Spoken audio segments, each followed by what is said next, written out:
Hello, I'm Isaac Hayes III, founder and CEO of Fanbase, and I'm here with a very important message. We are at a turning point in the Black community where we must have equity in the apps we use that scale to billions of dollars. But this time, we own the infrastructure, we own the culture, and we shape the future. And Fanbase is the future. Fanbase combines the free functionality of Instagram, TikTok, and YouTube into an all-in-one platform built for the evolution of social media and monetization. With over 1.4 million users, that's real proof that we are shifting the conversation of tech ownership and equity for creators. So right now, I want you to go to startengine.com/fanbase and invest today. The minimum to invest is $399. That gets you 60 shares of stock in Fanbase at $665 a share. This marks a turning point in Black ownership of social media. If we don't take this opportunity to own social media right now, we will always be customers to our own creations. And that can't go on. So once again, go to startengine.com/fanbase and invest today. We must own the platforms where our voices live, our stories matter, and where our culture drives the world. Thank you.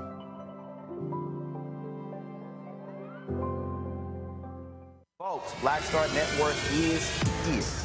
Hold no punches. I'm real revolutionary right now. Support this man, Black Media. He makes sure that our stories are told. Thank you for being the voice of Black America, Roland. Stay Black. I love y'all. All momentum we have now, we have to keep this going. The video looks phenomenal. See, there's a difference between Black Star Network and Black-owned media and something like CNN. You can't be Black-owned media and be scared. It's time to be smart. Bring your eyeballs home. You dig?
Hey, folks, today is Monday, September 29, 2025. Coming up on Roland Martin Unfiltered, streaming live on the Black Star Network. I am here in Columbia, South Carolina, where I just finished playing in the celebrity golf tournament of Pro Basketball Hall of Famer Alex English. We'll hear from Alex as he addressed all of the golfers before we teed off today about his charity and the benefits of today's golf tournament. Also, on today's show, Donald Trump will be sitting down and meet with Democratic congressional leaders as we are facing an impending government shutdown. Also, the U.S. Department of Education, they are shutting down a Biden-era grant program meant to increase the diversity, the racial diversity in classrooms K through 12. We'll talk to an expert who says this isn't a horrible idea and the continuation of Donald Trump's attacks on diversity, equity, inclusion in America. A white Georgia pastor is calling out white Christian nationalism. We'll play for you what he had to say. Also, a pastor in Dallas speaks about Charlie Kirk and white Christian nationalism. We'll hear from my fraternity brother, Pastor Brian Carter, out of Dallas, Texas. Also, it is Prostate Cancer Awareness Month, and Grammy-winning R&B singer Montell Jordan shares his story as his prostate cancer has returned after he had his prostate removed. Also, one of the last Tuskegee Airmen who flew World War II combat missions has passed away. We'll remember him as well. Folks, it's time to bring the funk on Roland Martin Unfiltered. On the Black Star Network, let's go. He's got it. Whatever the miss, he's on it. Whatever it is, he's got the scoop, the fact, the find. And when it breaks, he's right on time and it's rolling. Best believe he's knowing. Putting it down from sports to news to politics. With entertainment just for kicks, he's rolling. It's on go, roll, roll, y'all. It's Roland Martin, yeah. Rolling with Roland now. He's funk, he's fresh, he's real, the best, you know he's Roland Martin now.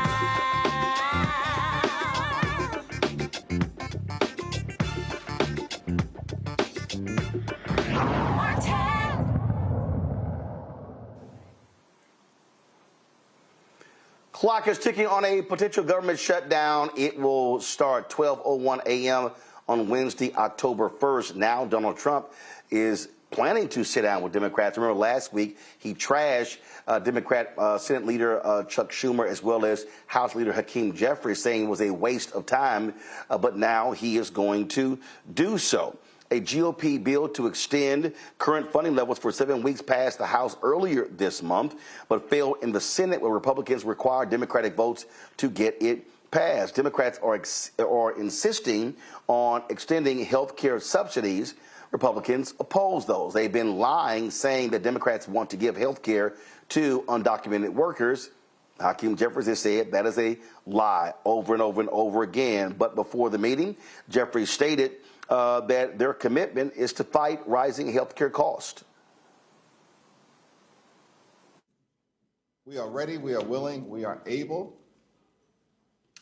to find a bipartisan path forward and reaching a spending agreement that actually keeps the government open, but meets the needs of the American people in terms of their health, their safety, and their economic well-being, related to lowering the high cost of living as opposed to allowing tens of millions of Americans to experience dramatically increased health care costs.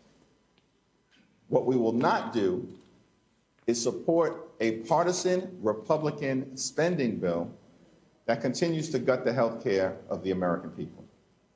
Over the last several months, Republicans have created a health care crisis in the United States of America, largest cut to Medicaid in American history, triggering the possibility of a $536 billion cut to Medicare if Congress does not act because of what happened with the One Big Ugly Bill. Republicans have refused to extend the Affordable Care Act tax credits, and as a result of that, millions of working class Americans are going to experience skyrocketing premiums, copays, and deductibles at a time when America is already too expensive. Hospitals are closing. Nursing homes are closing. Community-based health centers are closing because of what Republicans have done in their one big ugly bill. The Centers for Disease Control are under attack in the appropriation bill that Republicans have put forth in this month. The National Institute of Health under attack because of what Republicans have done in their appropriations bill this month. And they're limiting the ability of children and families to get vaccines. This is a five-alarm fire in terms of the Republican-caused healthcare crisis. And that's why Democrats are determined to turn things around. Let's go to our panel. Scott Bolden, attorney in Washington, D.C. Renita Shannon, she's a former Georgia State Representative. Glad to have both of you here. Renita, I want to start with you. You understand, being a former lawmaker, what these budget negotiations are all about. You see Republicans continue to lie. All I keep seeing Republicans saying Democrats want to give health care to undocumented workers. Jeffries has said, well, that's against the law, so why do y'all keep lying? Absolutely.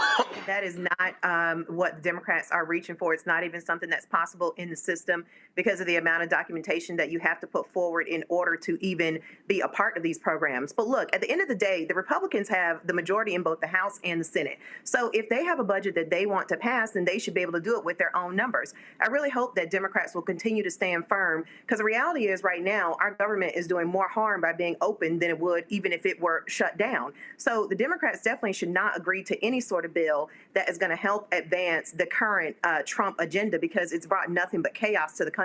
If they want a certain bill, let them get it. The fact that they're having to work with Democrats and pressuring Democrats to support the bill tells me that there's division on their side.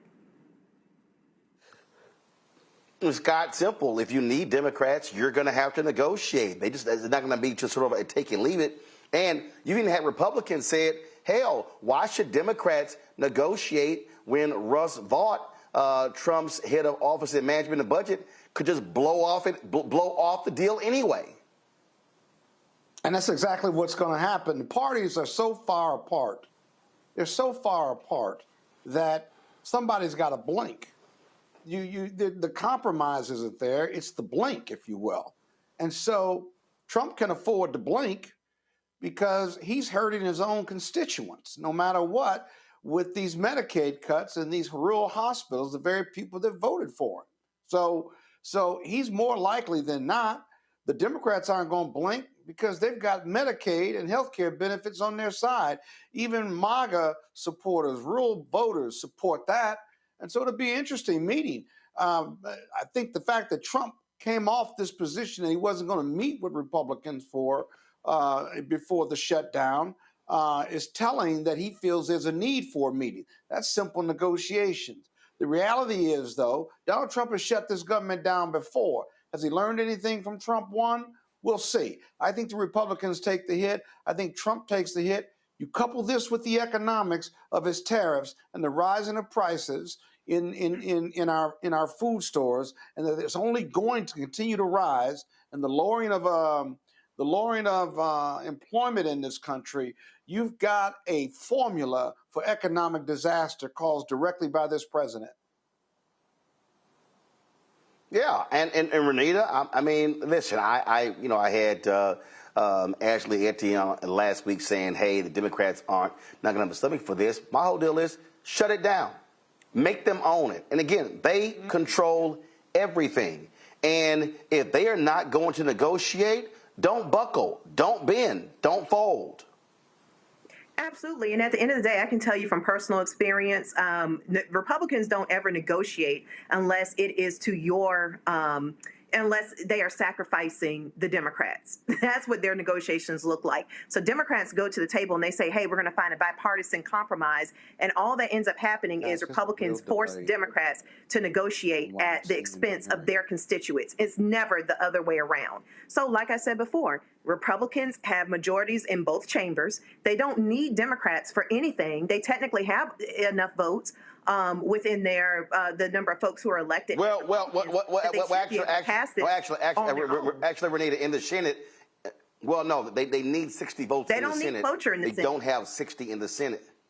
They don't need it for budget bills. Budget bills have time already allocated. The only time you need cloture in the Senate is when a bill has no set time for debate. Budget bills don't, they already have set time for debate. So they don't even need cloture in the Senate. This is more of what always happens at every level of government, whether you're talking about the federal government or the state government, which is that Democrats feel this overwhelming need to sit here and try to support Republicans, and I won't even say support, but I will say to try to work with them because they don't want it to be said that the government is shut down. But like you said before, they should do just like what happened with Bill Clinton when the Republicans couldn't get their stuff together and the government shut down and everybody knew whose fault it was.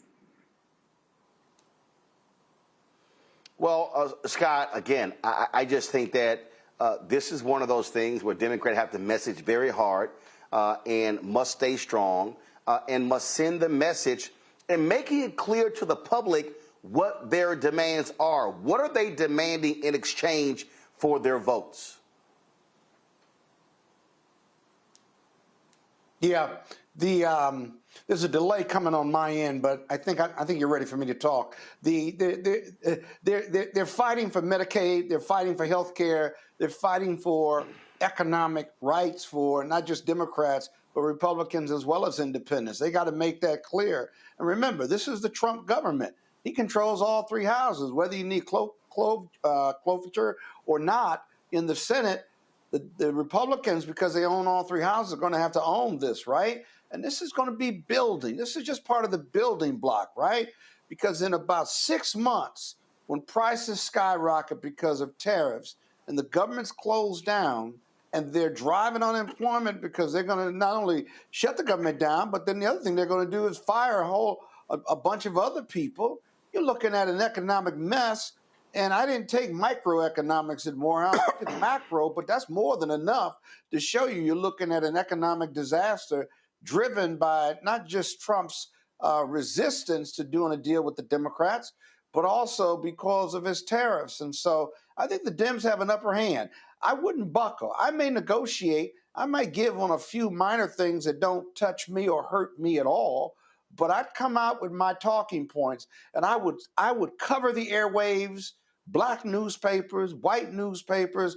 Our message would be no more clear on the first day that the government shuts down. So now you got your message, you got your messengers, you got a failing economy, and you're making Trump and the Republicans own it based on their own economic espionage with tariffs, coupled with wanting to take health care and Medicare and Medicaid from Americans. That's a great political equation to win at. I'd bet on that if I were them. They just got to hold strong. They got to not bend. They can blink slightly, but don't bend, and don't blink yourself out of a political gimme, if you will. A year before, or less than a year before, the 26 midterms. This is setting up perfect for them. Absolutely. All right, folks, got to go to a break. We come back. Donald Trump deploys federal agents to the streets of Chicago. We'll show you some of that video and also share with you the response by Mayor Brandon Johnson and others. You're watching Roland Martin Unfiltered right here on the Black Star Network. In my book, The Power to Persist, I share 8 simple yet powerful habits, a blueprint for transforming obstacles into opportunities and pressure into purpose. Just as they fueled my rise from the south side of Chicago to a national stage. And on the Power to Persist podcast, I bring that blueprint to life.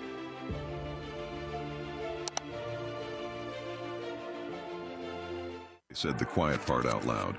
Black votes are a threat, so they erased them. After the Supreme Court gutted the Voting Rights Act in 2013, Republican legislatures moved fast.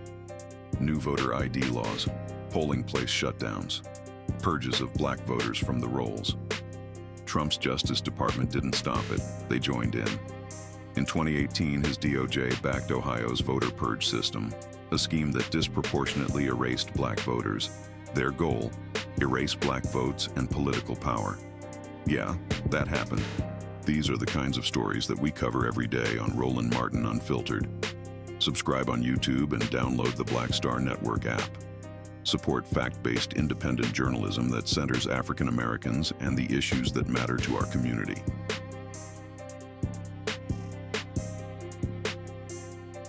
Hey, I'm Tasha Cobbs, and you are watching Roland Martin Unfiltered. But I need a little filter. I need something. Blow me out. Make me look 35.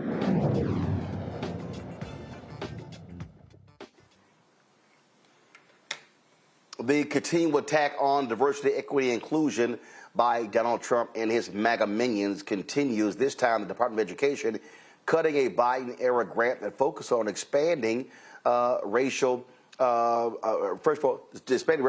representation in classes K through 12.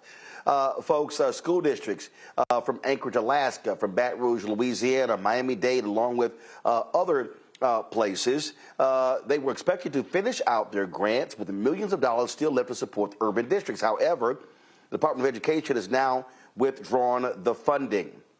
Kayla Patrick Calloway, a senior fellow at the Century Foundation, is here to join us right now. Kayla, glad to have you here. First and foremost, Kayla, how much money we're talking about? So we are talking about at least $22 million that the grantees were still owed from the Federal Department of Education. They had planned and expected around that money, and now that money is no longer available to them. And again, what was the money being used for? So this was a locally driven strategy. So it was for fostering school diversity, whether that be socioeconomic diversity or racial diversity. We know those two things are often linked. So districts were using innovative strategies to engage families and community members. We had one grantee engage over 20,000 parents in their district to come up with a plan for school diversity. Lots of the grants that were canceled that you just mentioned, including New York and Alaska, were bringing in advanced coursework, art classes, things that they wouldn't otherwise have the funding to support, in order to entice students and parents to come to schools that they wouldn't otherwise go to. And they were seeing success for over the last 2 years in bringing more diversity into their schools. And clearly, for Trump folks, they don't give a damn about diversity. They don't care. It would seem so, right? So they're canceling these grants. They're not asking educators. They aren't asking parents what they want. These districts raised their hand. They said, we want this money to do this work. And the Federal Department of Education didn't ask them what they were doing or how they were spending the money before they canceled these grants. So what's next for these school districts? What do they do? I think some districts are scrambling as we speak to figure that out. So some districts are saying they're going to find the money elsewhere. We know that school districts are already strapped. They don't have enough money as it is. We weren't doing what we should be doing in terms of funding or fully funding schools across the country. And so some districts are saying they're going to look for money elsewhere. Unfortunately, that won't be the case for all of these grantees. Some of these programs will no longer exist. And look, we're seeing this all across the board, and as I've said from the outset, what they want to do is they desperately want to defund Black America. They are attacking anything that deals with diversity. They do not care. What these folks want to see is a white America. When they say make America great again, they mean make America largely white again. We're also saying that, already we're not doing great in terms of school diversity. We are seeing schools be as segregated as they were in the 60s. And without the federal government intervening, that could just get worse. We've seen it get worse over the last decade or so. We've seen great strides in the 90s. Graduation rates were higher, academic achievement was higher, and school diversity was at its highest rate. And so now you're pulling the rug from under these districts and making them scramble to figure out how to continue programs that we know make a difference for students and particularly Black students in this country. Questions from the panel. Renita, you first. Yeah, I know from personal experience. I grew up in St. Petersburg, Florida, and then in the 8th grade, my dad had our family move to Lakeland, Florida. And when we got there, a lot of the schools were, as you say, just as segregated as in the 60s. And so they got federal grants they got busted by the federal government, the Lakeland public school system. And a part of the fix to make them desegregate their schools was to actually set up busing programs that would take kids like myself who lived in predominantly Black neighborhoods and bus them 30 minutes away to schools that were not in their neighborhoods. Do you know if any of the money that is included in that, the money that's being rescinded now or not going to be given, will have anything to do with busing students? I mean, because this could really just be a major upheaval for students when you're talking about having, if they're not able to get transportation to the school that they have already been attending. It's the middle of the school year. It is the middle of the school year, so that's critically important. We're in September. These districts have already planned for the next school year, and they were making plans to spend this money. And so we see a few of these districts will have said that they have 6 to 10 staffers that they will no longer be able to support because this money is no longer available to them. I don't know of any districts using the money for busing, but I do know that districts have been reevaluating transportation plans. We have one grantee that hadn't had an evaluation of district lines or transportation in 30 years. And in that particular state, the state was giving them less money because their bus routes were inefficient. So what they were doing was talking to parents and families to figure out how to create some efficiency with their bus routes and at the same time create more school diversity. And so they will no longer be able to do that work because they no longer have access to these dollars. Scott? Yeah, thank you for joining us this evening. I guess my question is, whenever budgets get tight, whenever we lose funding with my clients, I always talk to them about alternatives, alternative funding, right? Are there state grants or state monies that can replace these monies for these school districts? Are there private donations, private foundations, private trust, if you will, that the administration or those school districts could tap to fill in the blank, if you will, to fill in for this loss? It sounds these diversity programs sound like not only are they preparing the students to deal with diversity right now, but also to go out into the world, into the country, right? And how they shape their socioeconomic view towards the country and the world, literally. It just seems like such an invaluable program. Any alternative fundings that these districts can tap into or try to until we can either get these grants back, somebody files a lawsuit, or just to permanently replace them because of the value ROI?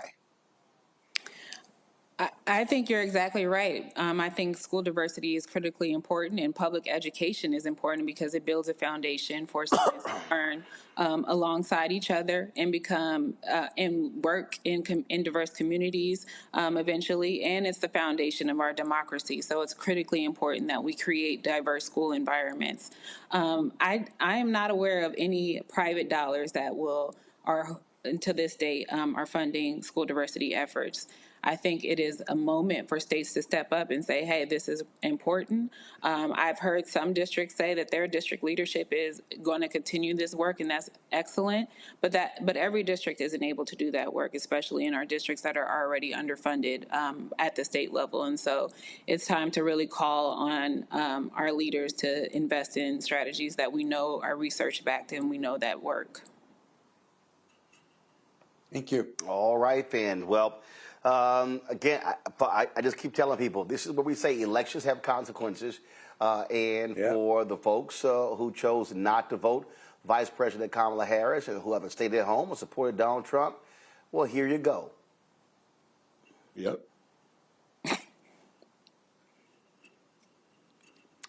And this is what happens. Kayla, we appreciate it. Thanks a lot. Thank you so much. All right, folks, going to a break. We come back. We'll talk white Christian nationalism. Also, federal cops on the streets of Chicago. That more right here on Roland Martin Unfiltered on the Black Star Network. Don't forget to support the work that we do. Join our Bring the Funk fan club. Our goal is to get 20,000 of our fans contributing on average $50 each a year. That's $4.19 a month. 13 cents a day. We celebrated our 7th anniversary on September 4th of this year. And so our goal between now and the end of the year is to raise $1 million. That's going to fund 2 new shows, additional staff, setting us up for our plans in 2026. And so lots of stuff happening here at the Black Star Network. Your support is really important. So again, if you want to contribute, use that QR code in the left-hand corner. That's Stripe for Cash App. Also, credit cards as well. PayPal is R. Martin Unfiltered. Venmo is RM Unfiltered. Zelle, Roland at RolandSMartin.com. Roland at RolandMartinUnfiltered.com. Checks and money order. Make it payable to Roland Martin Unfiltered. P.O. Box 57196, Washington, D.C. 20037. That's 0196. Back in a moment. Next on the Black Table with me, Greg Carr. An hour of living history with Dr. Richard Mariba Kelsey, thinker, builder, author, and one of the most important and impactful elders in the African American community. He reflects on his full and rich life and shares his incomparable wisdom about our past, present, and future. African genius is saying that my uncle was a genius, my brother was a genius, my neighbor was a genius. I think we ought to drill that in ourselves and move ahead rather than believing that I got it. That's next on the Black Table, here on the Black Star Network. This week on The Other Side of Change. Charlie Kirk, gun violence in America, and how the nation has responded in the week since. In many ways, it's become very, very toxic, a witch hunt, really attacking anyone who's not mourning this man. What we're seeing right now is the weaponization of selective compassion, and people will so often don't say anything about the crisis of gun violence. We're going to dig into all of it, what this means for the state of gun violence and the state of free speech. You're watching The Other Side of Change only on the Black Star Network. Hello, I'm Isaac Hayes III, founder and CEO of Fanbase, and I'm here with a very important message. We are at a turning point in the Black community where we must have equity in the apps we use that scale to billions of dollars. But this time, we own the infrastructure, we own the culture, and we shape the future. And Fanbase is the future. Fanbase combines the free functionality of Instagram, TikTok, and YouTube into an all-in-one platform built for the evolution of social media and monetization. With over 1.4 million users, that's real proof that we are shifting the conversation of tech ownership and equity for creators. So right now, I want you to go to startengine.com/fanbase and invest today. The minimum to invest is $399. That gets you 60 shares of stock in Fanbase at $665 a share. This marks a turning point in Black ownership of social media. If we don't take this opportunity to own social media right now, we will always be customers to our own creations. And that can't go on. So once again, go to startengine.com/fanbase and invest today. We must own the platforms where our voices live, our stories matter, and where our culture drives the world. Thank you.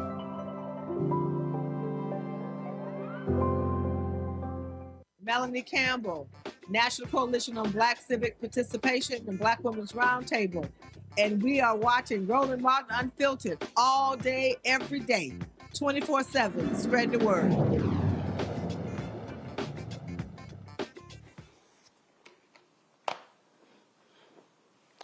Folks, Chicago Mayor Brandon Johnson often has a lot of back and forth with reporters in Chicago regarding his work. He posted this the other day that caught my attention. So I love it when he claps back on haters. Why do you think you are struggling, you and the city council collectively struggling to make these committee assignments? I spoke to Alderman today. He said one of the problems is your office is not speaking with enough aldermen. You limited this negotiation to the Latino and Black caucuses, and these discussions should start sooner. Who told you that? Okay, Alderman Emmet said it should begin sooner. So someone said that I'm not speaking to all members of the different caucuses that are represented here. That's just dishonest. Is it true of this reorganization It's specifically? dishonest. It's not true. We speak with all of the different interested parties that recognize that our number one priority right now is to build the safest, most affordable big city in America. Look, let's just walk through the record here for a second. Paid time off was a promise. We made it. We did it. Abolishing the sub-minimum wage, a promise. We made it. We did it. Right? Ensuring that we have green social housing. It's a promise. We did it. The ADUs, promise. We made it. We did it. This agreement with Jackson Park and individuals who could be impacted by gentrification. We made a commitment. We did it. Right?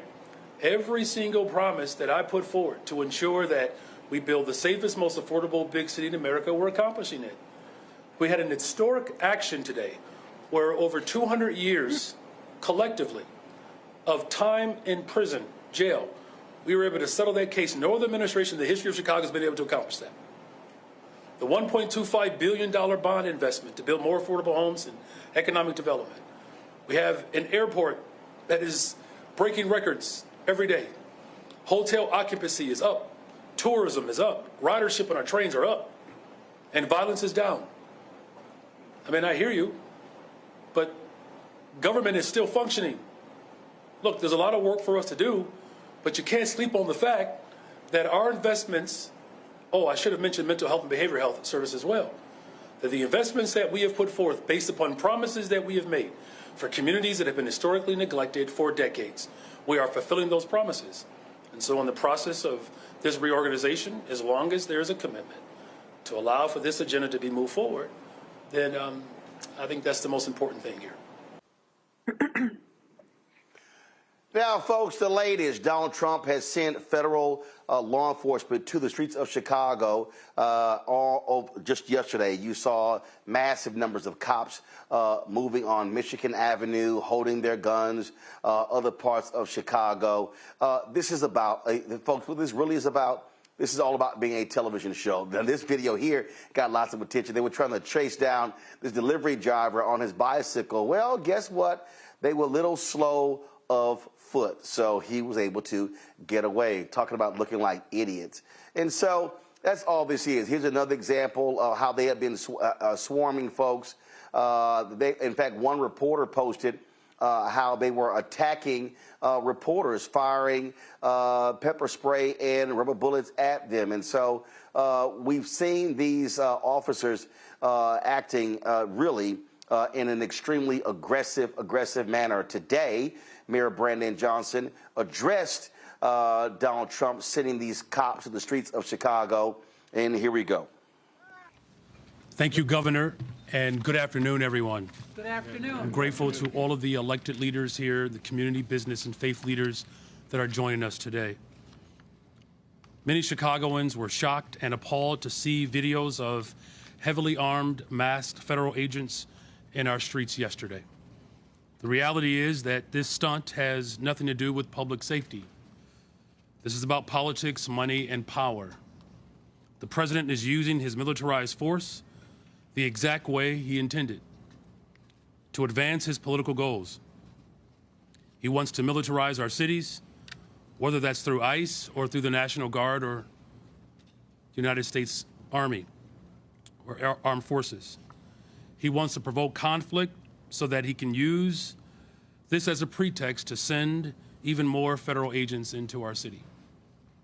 What we saw yesterday was an absolute disgrace. Families, visitors, everyday Chicagoans were out enjoying our city, and they were met with dozens of heavily armed federal agents aiming to strike fear in our communities.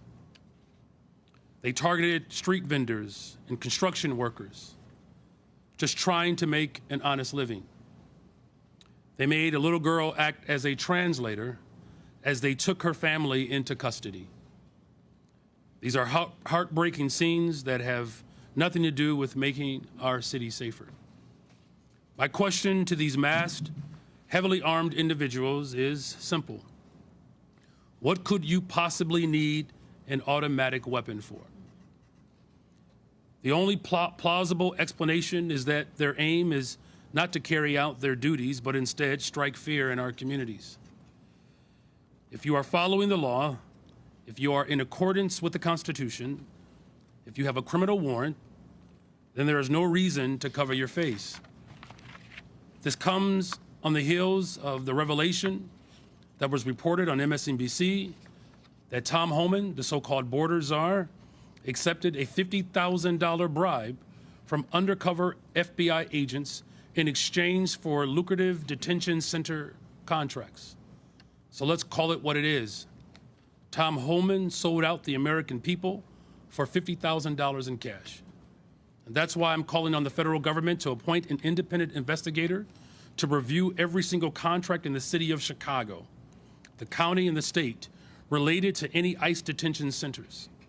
The people have a right to know if these contracts are legitimate or if they were granted as a result of outright bribery and corruption. As of last week, 72% of those held in ICE detention have no criminal record.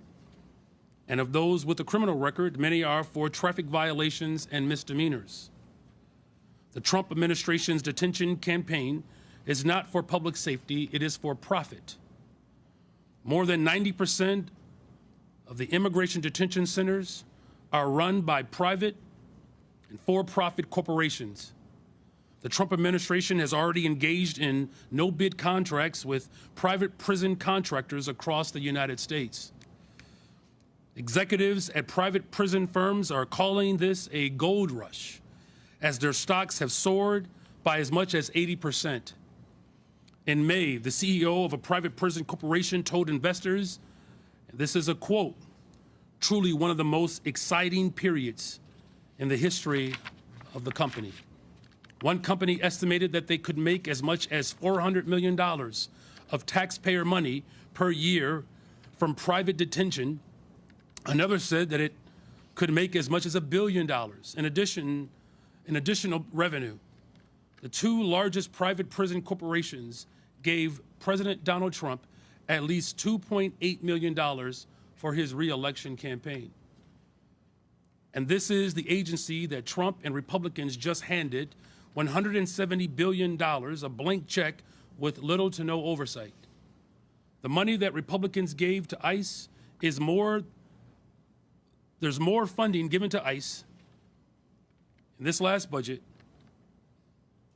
that has been allocated for police departments at state and local governments in all 50 states, including the District of Columbia combined. Let me say that again. Trump gave his personal militarized force more money than all other local and state police funding combined. And the guy they put in charge of that funding was bought for $50,000 in cash. They are lining their own pockets and the pockets of the executives of a small number of corporations. I've spoken with parents in Pilsen, Little Village, spoken to business owners on Devon Street, elders in Uptown who are too scared to take their children to school. We're losing business, and they're too afraid to even attend church because of their legal status. They're afraid of the reckless actions that they have seen. This is not being tough or patriotic. To throw a crying mother to the floor who just wanted to be reunited with her children, it's abominable.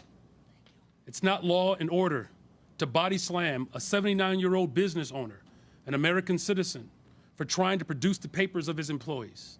And there's nothing brave about firing pepper bullets with chemical agents at a Chicago CBS reporter for simply showing up to do her job.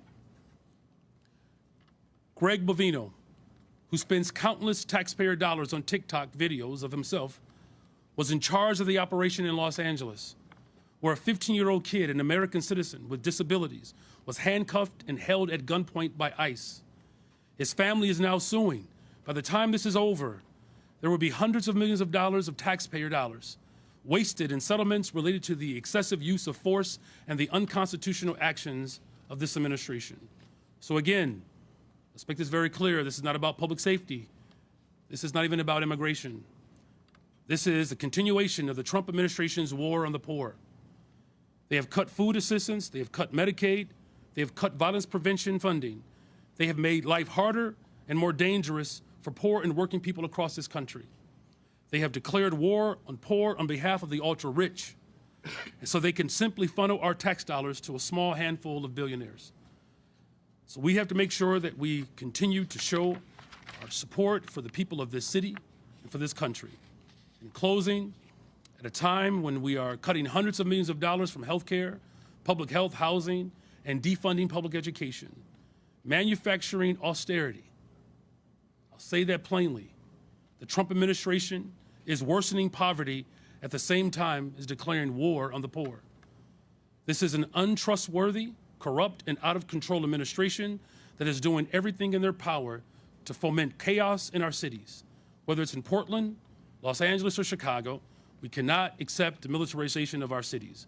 We will continue to stand united as a city, as a county, as a state, and local villages to reject any attempts to militarize our cities. I want to be very clear, what we saw this Sunday is not unique. As the governor has indicated, this is happening in villages like Broadview and other places across this country. And so we have to make sure that this is not the last time we express our unified voice to ensure that we protect the interests of all people. And with that, I will turn it over to our Attorney General. Again, the mayor is speaking to these federal ICE agents being on the streets there in Chicago. Donald Trump has said he's sending National Guard to Memphis. They also National Guard to Oregon. And what this is all about is simple. Again, this authoritarian regime. That's what it boils down to. Scott, it's nothing more than that. What they want is the TV show. He wants to convince people that America is under siege. And what he's doing is concocting BS reasons. Now, the only place that he can declare an emergency and immediately take action is in Washington, D.C. But he's just coming up and making up other reasons in other parts of the country. Yeah, and he's doing it through ICE. He's doing it through ICE, not necessarily the National Guard, because he knows he can't win by sending the National Guard in there. So even your videos showed ICE, Border Patrol, who are flooding these cities. And you know, Roland, I had an epiphany yesterday doing the football. They were running ICE ads to recruit people, and they were saying, come join our force to put bad people, violent criminals, rapists, murderers, and the worst of the worst out of this country. And what I realize is they've trained ICE to do just that with violent criminals, right?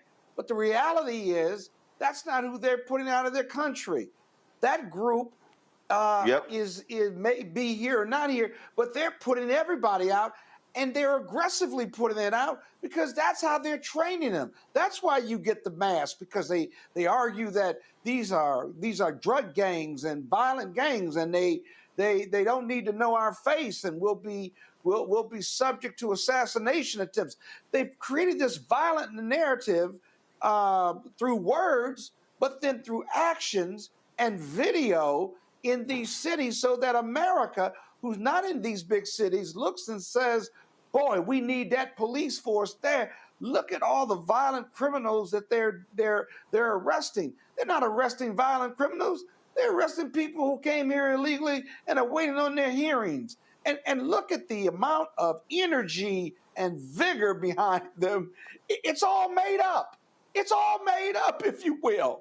And so you have the video, you have the verbal narrative, and you have the president on TV every day talking about the progress we're making, and these are bad dudes, and these are bad people.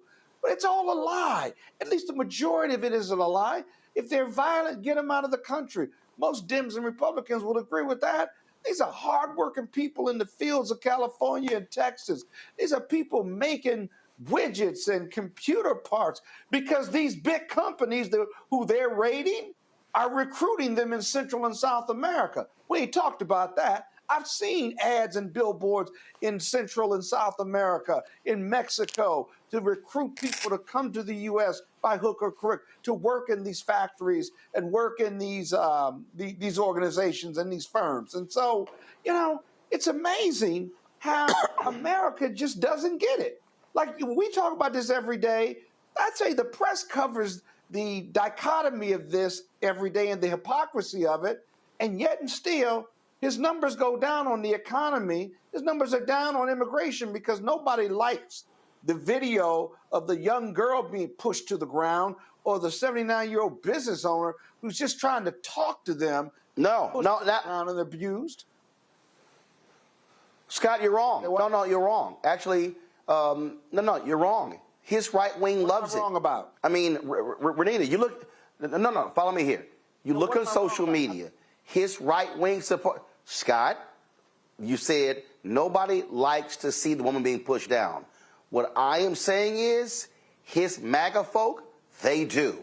What you're seeing, the attack, when you're seeing the pushing down, the beating, the shooting of rubber bullets, Renita, his people love this. They are posting on social media. This is exactly what we voted for. And this is what I'm saying. What he is doing is he is feeding, frankly, law enforcement porn to these people. And Renita, they are eating it up. And they're saying, absolutely, this is what we voted for. And so they love it. And so they don't care if, he lied about only taking on violent criminals. Because here's the deal. He didn't just say violent criminals. He said, we're going to take all 11 million out. And for every single one of these Latinos and every single one of these African immigrants who supports Donald Trump, guess what? He don't want none of y'all here. Mm-hmm.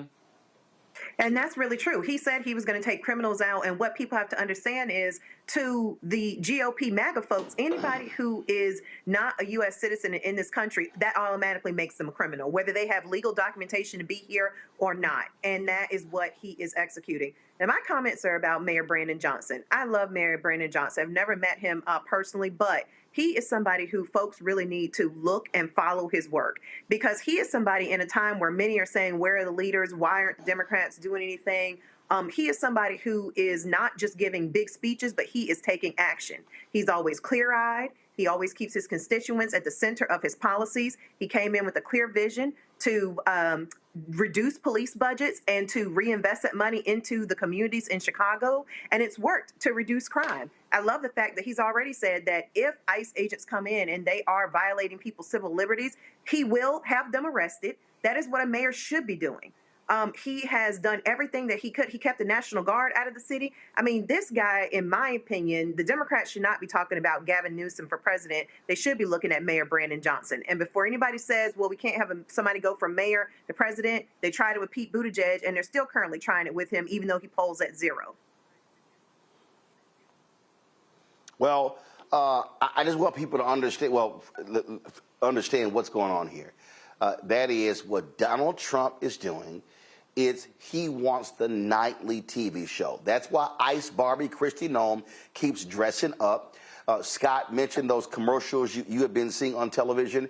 That was a $200 million ad buy. That was federal taxpayer money spent, and that was rewarding media firms and conservative right-wing media with those dollars. That's what they have been doing. All right, folks, going to go to a break. We come back. I was on social media, and this white pastor really just broke down what we're seeing right now with this white Christian nationalism.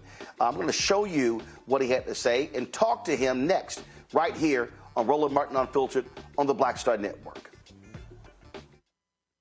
In my book, The Power to Persist, I share 8 simple yet powerful habits, a blueprint for transforming obstacles into opportunities and pressure into purpose. Just as they fueled my rise from the south side of Chicago to a national stage. And on the Power to Persist podcast, I bring that blueprint to life.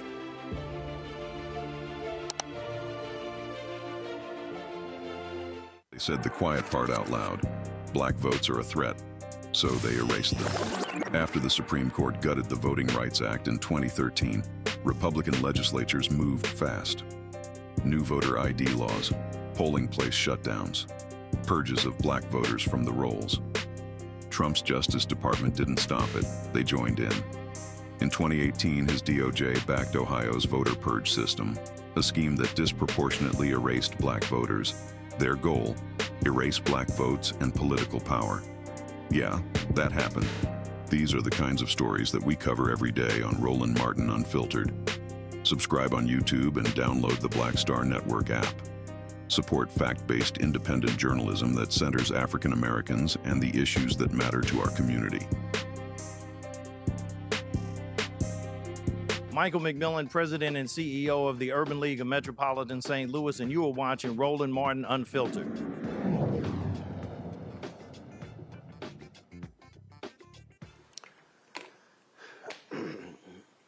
Folks, Pastor Cody Deese in Mableton, Georgia, the church is Viking Lakes Church, spoke about what we're seeing right now with the hijacking of Christianity. And it's happening all around. We saw this with the Charlie Kirk Memorial Service. All of these different Christian singers and others, and all of you been seeing is this whole notion of that we're in a Christian revival and Christianity is under attack. You had the right wing who lied over the weekend when Penn State and Oregon had a football game, and they claimed that 100,000 people in the stadium were wearing Charlie Kirk Freedom shirts when that wasn't the case. It was a whiteout game that Penn State has every single year. But you're seeing this. And you're seeing this constant idea that, well, he was a Christian and he was advancing Christian morals, values, and principles, even though a lot of it was right-wing hate. And so I saw this on Instagram and I said, man, we need to share this with our audience because we've been sharing many of these messages that have been coming from preachers, mostly African-American preachers all across the country. But I wanted to share this. Let's just look at this. Jesus defeated death so you can live. Dr. King was an awful human being. Civil rights was a huge mistake. Let's just sit those side by side because that came from the mouth of a same individual. Now you start to see the exterior being a mirror to the interior. Let's go one more, two more. He said, quote, I believe in the Bible. And I believe that Christ rose from the dead on the third day. He said, this is the foundation of my faith, and it guides my actions, unquote. Hold it. He also said, let's hold it side by side, black women do not have brain processing power to be taken seriously. You have to go steal a white person's slot, unquote.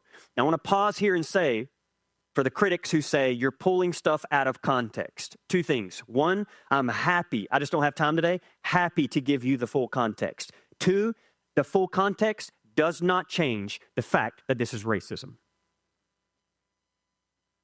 Okay, so let's hold those about. Just one more here, one more, okay? Quote, I want to be remembered for courage for my faith. That would be the most important thing for me when I die. Unquote. Hold that. One more quote.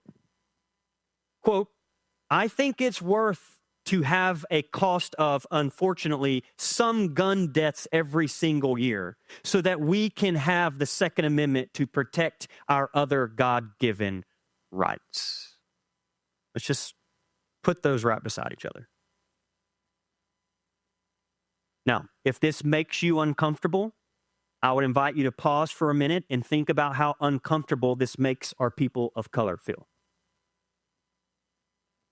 And what I want to say to you is, if these quotes that Jesus defeated death so you can live by Charlie Kirk and Dr. King was an awful human being and civil rights was a huge mistake, if these feel incompatible, it's because they are.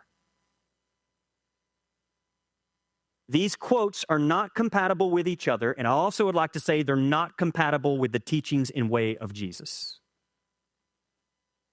And what you see in this moment, this week in American history, is you see the twisting of the truth. And this isn't new. The colonizers who came to America said they were Christians. The KKK said they were Christians. There have been mass shooters whose profile said they were Christians. There were insurrectionists on January 6th who flew Christian paraphernalia. They claimed to be Christians. There were, check this out, some of you know this, slave owners who claim to be Christian. And what I want to say is I can no longer, as a pastor, as a human, and as someone who's given their life to the way of Jesus, I can no longer stand by as Christianity gets hijacked by a particular agenda that is not the way of Jesus. I cannot stand by as a Christian and watch Christ's name get hijacked to further justify hate, racism, bigotry, misogyny, and white supremacy.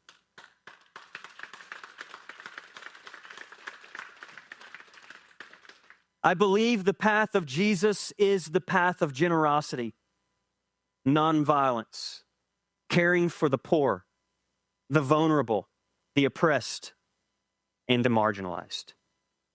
And part of what I hope comes out of this moment in American history is that maybe, and this is my prayer, maybe what we're seeing is that all of this is surfacing so that we can begin to see just how much the name of Christ has been twisted and turned. Pastor Cody Deese joins us right now from Georgia. Pastor, glad to have you here.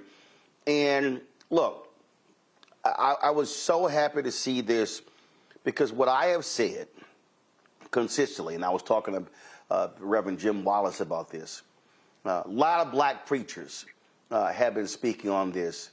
And what we are seeing with what Joe Walsh, a former MAGA congressman, longtime friend of Charlie Kirk, he said absolutely is white Christian nationalism. This is not about Jesus. This is not about what Jesus preached about. This is not about the teachings of Jesus. What this is in essence, the moral majority 2.0 on steroids. This is what Paul Weyrich and Jerry Falwell and others wanted to do. And frankly, being a white preacher, I thought it was even more important to hear that from you because too many white preachers have been silent. Yeah, thanks, Roland. I think it is a crucial message that needs to be said right now.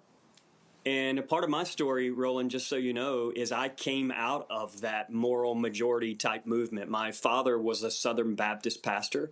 I got my undergrad from Jerry Falwell's university, Liberty University. So I am a product of someone who has been raised and conditioned to see the world in a particular way. And then over the years, I begin to evolve, grow up.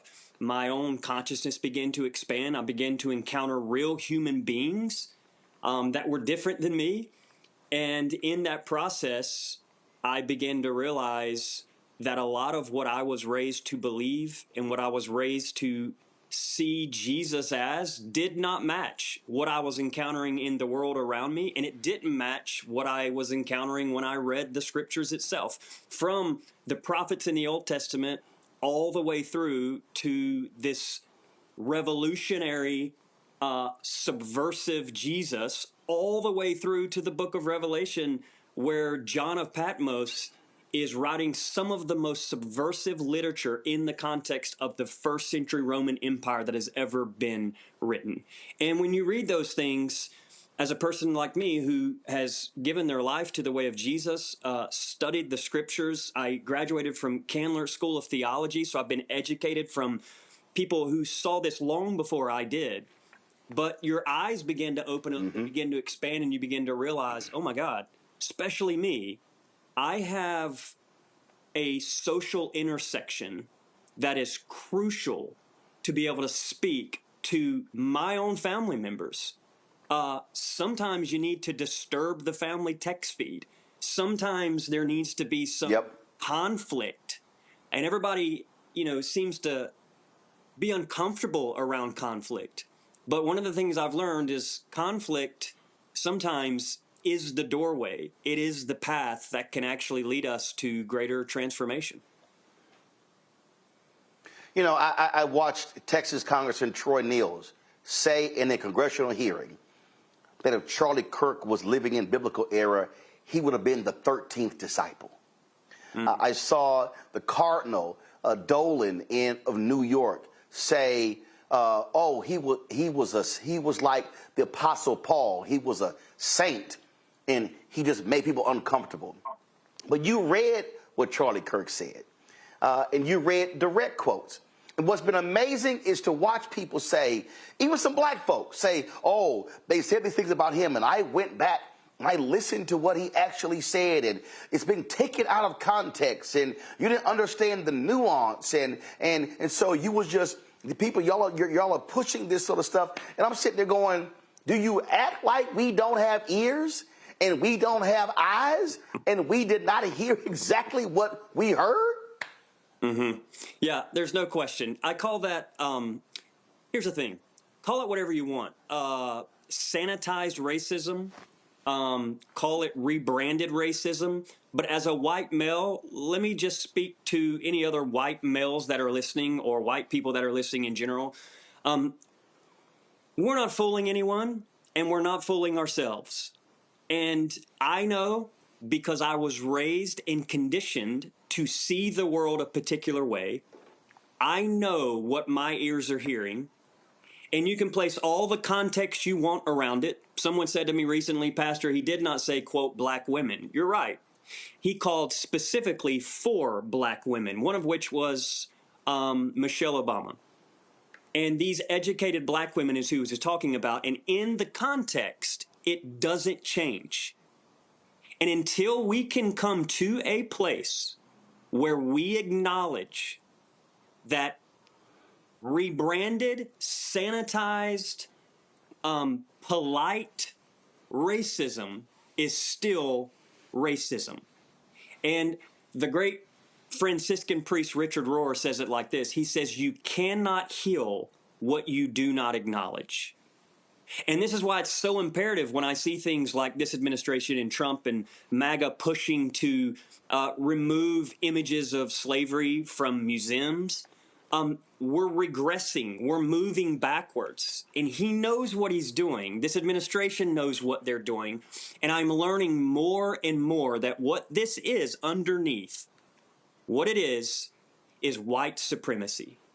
And a part of the reason, perhaps, many of these leaders, these white male leaders, part of the reason many of them are kicking and screaming and putting out the dog whistles, and I'm getting them, God knows the people of color are getting them, part of the reason I believe that's happening is because they are so terrified of one word, equality. Equality. Yep. And what is equality to us feels like oppression to them. I'm going to send you my producers will get your address. I want to send you my book, White Fear: How the Browning of America is Making White Folks Lose Their Minds. And the reason I chose that title, and people, there was some TV produced, there was actually a network African American who's a broadcast a show host, and who wanted to have me on the show, but it was like, oh, my producers are uncomfortable with your title, and I said, well, I actually write about those very producers in the book. And I see it, and because I saw what was happening. And what's been driving me crazy is I saw this in 2009. It was, and speaking prophetically about it. And I said what we're facing. And I literally said, I remember John Avlon and I were at CNN. We were working there together. He's now in Congress. And I said, John, we are in the beginning stages of white minority resistance. And he was like, what? I said, John, I'm telling you. I said, we're becoming a nation of people of color. Then when you see the advancement of the Great Replacement Theory, then when you see the attacks on undocumented workers, oh, they're replacing us. They're taking our jobs. We're losing our way of life. And you're seeing all of the, you hear the phrases, you hear the language. And what it's about is, it is literally about, oh my God, America's changing. Now these same MAGA people, Pastor, I'm now seeing them complain, and I'm seeing their posts on social media. I'm seeing them now complain about people of color in France and other European nations. One person posted, when I go to Paris, I don't want to see all of these Muslims and Africans on the street. I'm like, Well, you do know they have immigration there, and you do know that the white population, they are seeing a decrease in fertility rates in European nations. And when Elon Musk is tweeting about fertility, and Charlie Kirk, just 2 days before he was shot and killed, was on Laura Ingraham's show complaining about white fertility as well. This is literally about white people in America being scared to death that they no longer are going to be the majority. Yeah. I want to see your book. It sounds fantastic. And I would also add part of the reason and part of the way, I would say, that they're bolstering this grasp at white power and white supremacy is not new. Some of this has been going on for years. Honestly, the merging of empire and Christianity can go all the way back to, somewhere around 312 with Emperor Constantine. And there's a lot of scholarship that argues that that's where Christian nationalism kind of has its early roots. But you can trace it from there. And what you see right now is a president who, might I add, does not care about Christianity. This president doesn't care about Christianity. Trump cares about Trump. Trump cares about power. Trump cares about authority. And Trump cares about self-preservation. And the idea that my own family, evangelicals, used to teach over and over and over again, be careful, it's a slippery slope, they would say. Make sure that the message of Jesus, the narrow path, the way of Christ, doesn't get co-opted by the far left. And they would warn us about CNN. They would warn us about the liberals at the university. And all along, while they were demonizing this other side, all along, their plan was to collect as much power as they possibly can, because that is what Christian nationalism is, essentially. It is trying to make America a Christian nation by force. And what I would like to say is America is not a Christian nation. You can go back to its origins. It's not a Christian nation. It is a nation with Christians, and it is a nation with Muslims and atheists and Buddhists, but it is not a Christian nation. And what you're seeing right now is this administration recognizing what works. Oh, we need evangelicals. So here's how we're going to do this. We're going to toe the party line. We're going to play with these images that we're given. I mean, think about the image of Trump holding a Bible in front of the church. Is there a more iconic image of the merging of empire and religion than that image? Think about the AI image of him inside a Pope outfit. Is there a more iconic image of a merging of empire and Christianity together? But what I would just say in closing is this: those two do not run parallel with each other.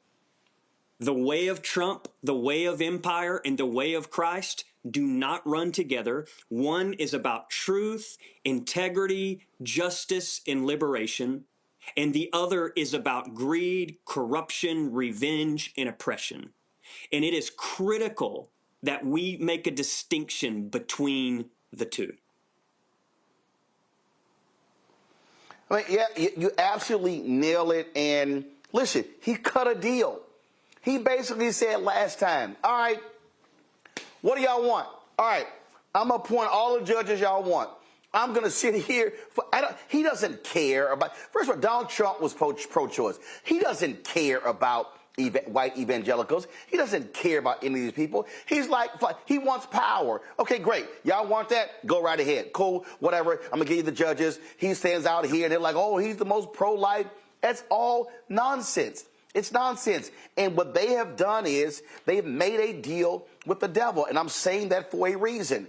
You look at their particular actions and what they are all about right now. And again, when I looked at the memorial service, when I looked at the things that Charlie Kirk said, I'm sitting there going, how in the world can y'all say that's Jesus? How can you even fix your mouth? Speaker Mike Johnson, okay, and you're sitting here, and he's supposed to be the super duper Christian, and I'm going, wait a minute, I'm sorry, how in the world can you say you love Jesus and you love Scripture and all of that, but you cut money from the poor? I'm just trying to understand. Listen, I was born and raised Catholic. First 25 years of my life was Catholic, so we only saw the missalette every Sunday. But since I was 25, the last 30 plus years, I've actually read the Bible. Jesus talked a whole lot about the poor, helping those in need. And what these folks are saying is, damn them, we gonna ride with the billionaires. Yeah, you could use the word, it is anti-Christ. It is the opposite of what Christ taught. And the reality is, if you think about it, it would be the ultimate deception to have that which is against Christ or anti-Christ to hide itself inside a religion with the name of Christ. And I believe that's what we're seeing right now. The book of Revelation, the actual word behind it is apocalypse. And I know many of us have like a modern understanding of what apocalypse is, but the actual original Greek, it means literally an unveiling. And a part of what the writer behind the book of Revelation is doing, and a lot of people see that book and they're like, man, that guy, he must have been like strung out on mushrooms or something. It's so symbolic and chaotic and looks like he's having hallucinations. But when you get into the book, it's incredibly profound of how John is writing about what's happening in that oppressive first century world with this authoritarian dictator leaders that had been passed down from the Caesars. And what you see is John is encouraging these followers of Jesus because you have religion getting in bed with empire and some being convinced that it may actually be the way, like the way to peace, the way to salvation. They bought into this lie. They bought into a myth of like redemptive violence. And John says, no. What I'm trying to do here is I want to expose, I want to pull the curtain back. I want to unveil what's happening because I want you to see behind the scenes of actually what is going on here. And a part of what we're doing as a collective, so I pastor this church. It's called Vinings Lake. It's in Mableton, Georgia, which is like 20 minutes north of downtown Atlanta. It's an amazing group of people, so much diversity. But a part of what we're trying to do is on a local level, we're trying to pull back the curtain every time we gather going, hey, did you guys see that?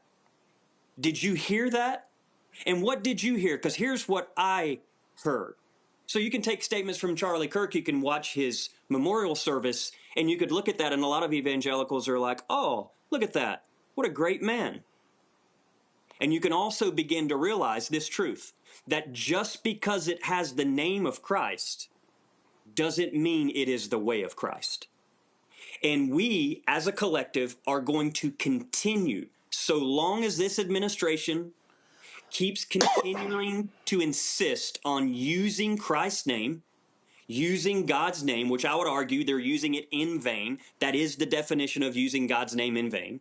As long as they continue to use God's name, we will, as a collective, continue to pull the curtain back and attempt to show our community and our world what this actually is. And what it is a co-opting and a hijacking of a beautiful movement that started years ago by a Nazarene, a brown-skinned Nazarene, not a white, Republican, gun-toting Jesus of the imagination of evangelicals, but I mean a brown-skinned Jesus, a revolutionary who flipped tables over in the temple and who actually was crucified by a merging of the Roman Empire and the specific areas of Judaism of their day. This Jesus, we're going to continue to try to show the world his way, his movement, and continue to expose what this administration is doing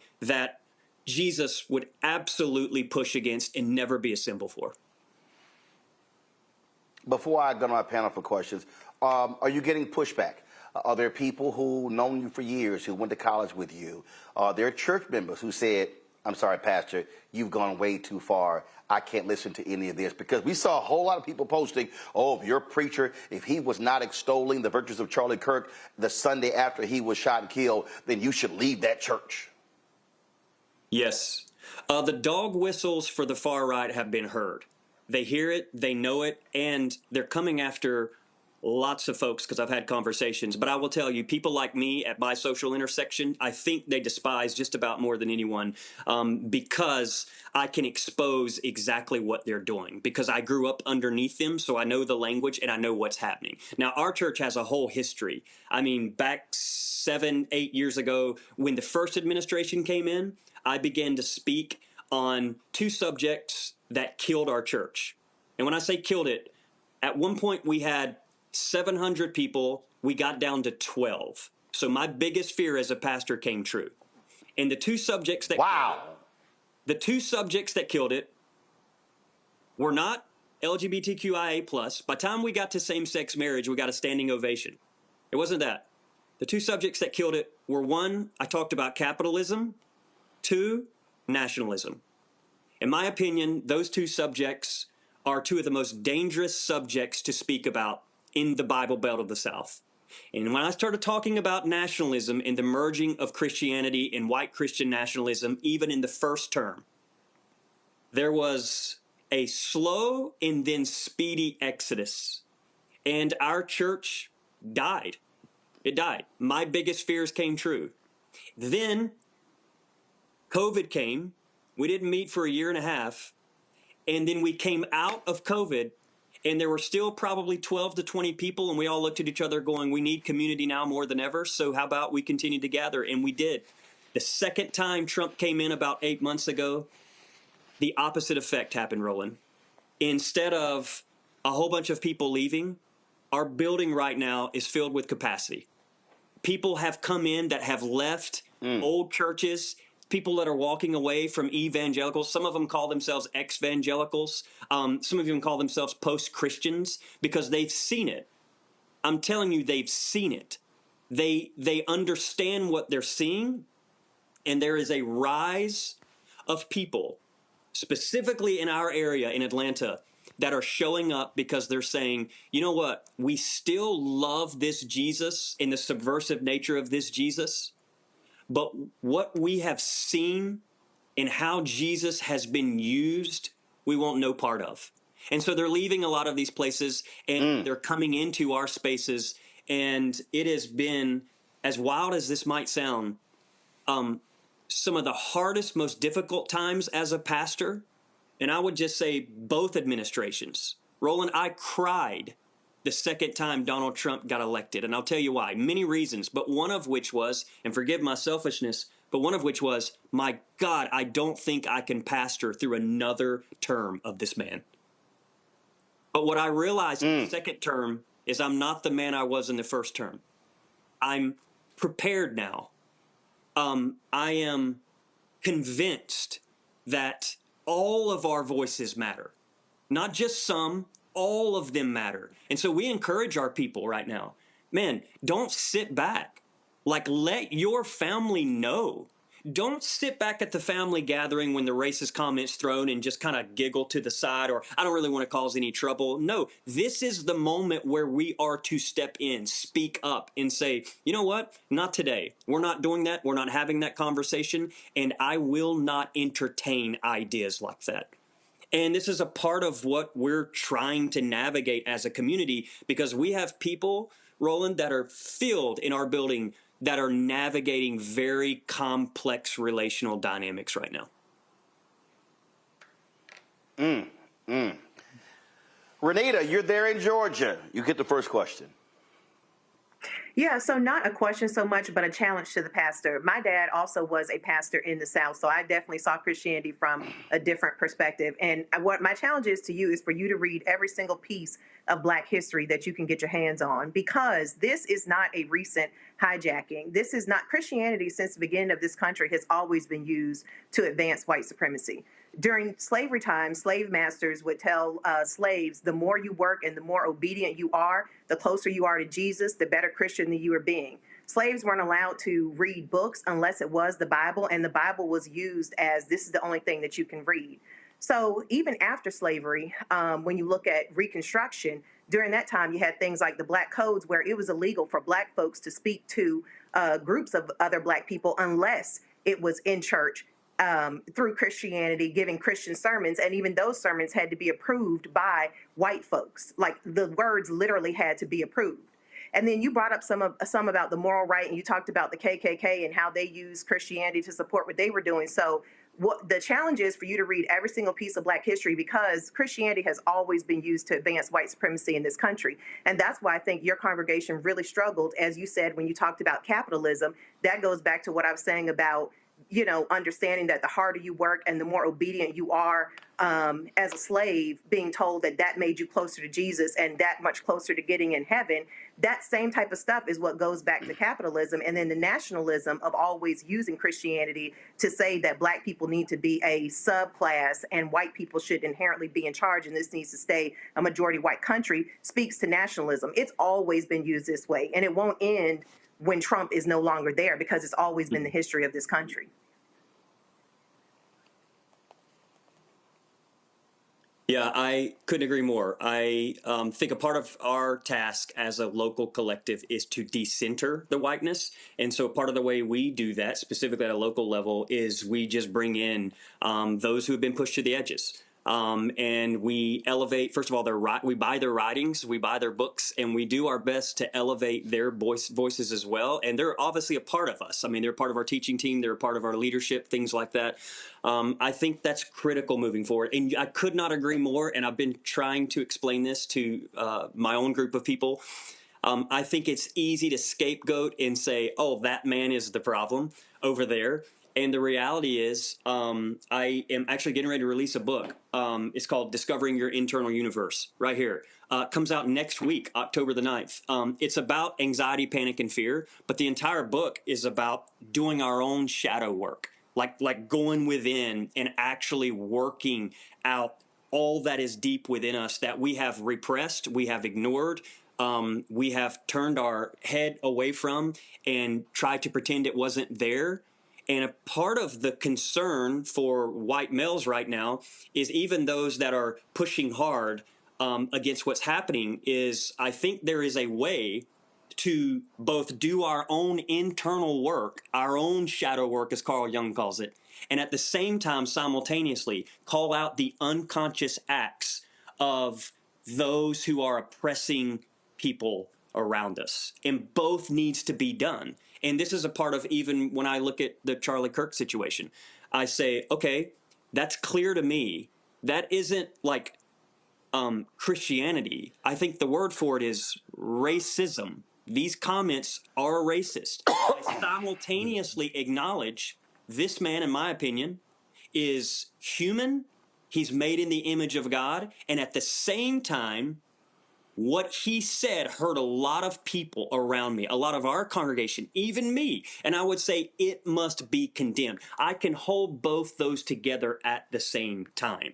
And a part of what I think the challenge is as we call out the oppression around us, we also do our own inner work simultaneously. And the reason I say that is because, my point, it's easy to throw it all on this man. And I think one of the reasons we love to point fingers over there is because as a white male, sometimes it's easier to point out the racism in Trump than it is to recognize it in me. And one of the reasons that I am so quick to call it out is because I know how I was raised. And I have spent years in therapy, and that's not an exaggeration, years in therapy. And all of it was intertwined. Anxiety, panic, theology, racism, relational wounds, all of that dwelling in me. And so what would it look like if instead of trying to clean the projection out there, what if we actually started here and started trying to work on what was happening inside of me? And that goes back to your point. It's not one man. I've seen the vice president. I've seen the Speaker of the House. And just because and when this man does leave, rest assured, racism is not dying. I see people my age, younger, who are still following people like a Charlie Kirk, and all the red flags are going off, going, okay, yep, this doesn't end with one man. This movement, this MAGA movement, doesn't end with one man. And so we've got work to do. But fortunately, I want to leave some hope. Fortunately, there's a whole collective of people that are right here at Vinings Lake. And there's 150, almost a couple hundred of us who are doing our best to do the work. And many of them are young. And I got to be honest, part of the reason I still gather with them, part of the reason I'm still a pastor is because they honestly bring me hope. They bring me a little bit of hope that, man, maybe there are some people out there whose eyes are opening right now and whose souls are opening, and they're doing some good work in the world. Scott. Good evening, Pastor. Thank you for joining us. So much good in your presentation, and so much more I'd love to ask you. You know, generational racism, each of us are not born with a racism gene, and yet we have generational racism because environmentally and at home, people who don't look like me are being taught to hate me simply because of the color of my skin. And I agree with everything you've said, but I don't think evangelicals or white Christian nationalists are that dumb. I think they're liars. I think they're lying to themselves, and that they know what you say is so vitally true, but they reject it because of power and the power of racism and the power of wanting to control, to not lose a white privilege that they did not earn, that somehow sharing with people of color in this country means they're giving up something, which they are not. I can agree with everything you say, but then have you thought much about how we change this? I mean, you have such a thoughtful presentation. The truth, it takes courage. You almost lost your church, but based on truth, it's still there, and you're still preaching the message. What are the top three things that need to happen in this country, or that each of us needs to do to right the ship, if you will, and to take Christ out of white nationalism, or take Christianity out of white nationalism? Yeah, that's a great question. I wonder if maybe the first thing to do is, I don't know, maybe start with ourselves, part of what I was just saying. I think that's where I began. I had to confront my own demons. I had to confront my own way of being conditioned. Growing up in the South as a Southern Baptist pastor's kid, there were experiences I had. My father-in-law, for example, my father-in-law was fired from a church in Alabama in 1999 for baptizing a black individual. 99 for baptizing a black individual. So these are experiences I've had. And this is no joke. When my wife and I met, one of the first stories we connected on with this, because my father, Southern Baptist pastor, had a very similar experience, though didn't get fired, but took a lot of heat for baptizing a person of color in a little town called Blakely, Georgia at the time, at a church. And so we grew up under this environment going, oh, that's interesting. But simultaneously, while you have those experiences, you're being conditioned in a culture that you're not even fully like aware of. And some of these cultures, it can be subtle slights, right? Like, be careful around that neighborhood. Do you hear that? Do you know what I mean? Like those are things that you're picking up along the way. And then what happened for me is when I grew up and got a little bit older, I realized, oh, my goodness, I have more in me than I ever thought I did. And I have to unlearn, or as you know, some of the great writers of our time have already said. I mean, we brought in at our church Austin Channing Brown. I don't know if you know her. She has a fantastic book called I'm Still Here. I don't know of anyone that says it much better than her work. And she came in and shook the foundations of our church. And a lot of people did get upset. They couldn't handle it. Call it white fragility. Call it what you want. But they couldn't handle it. But I think a part of what we do is we start here. Me as a white male, cisgender, heterosexual like me, I start right here. I do my internal work. And then I think second, what we've been talking about, I think there has to be an exposing going on. I don't know about you all, but I am so tired of playing these religious games. Like getting up, having a show, singing our songs, and then walking out the door and being more racist than anyone you could ever imagine, and then convincing ourselves or trying to pretend that we aren't racist, when, to your credit, what you just said, I agree with you. I think most do know. And if I'm honest with you, I wish I could tell you that wasn't true, because it does break my heart. It breaks my heart, because I'll tell you why. Because it's people that raised me. And it's hard to see it, because what it does is it begins to open even your own understandings. And this is why you hear right now in the ex-evangelical movement people talking about deconstruction. And a part of the reason that word is so critical is because the moment you start seeing, as the former person said, the merging that has been around forever of white supremacy and Christianity, the moment you begin to study that history, all of a sudden the foundations that you were raised on begin to crumble. And so then you have to let it just go, like crumble all the way down to the last bolt. And this is what happened to my own faith.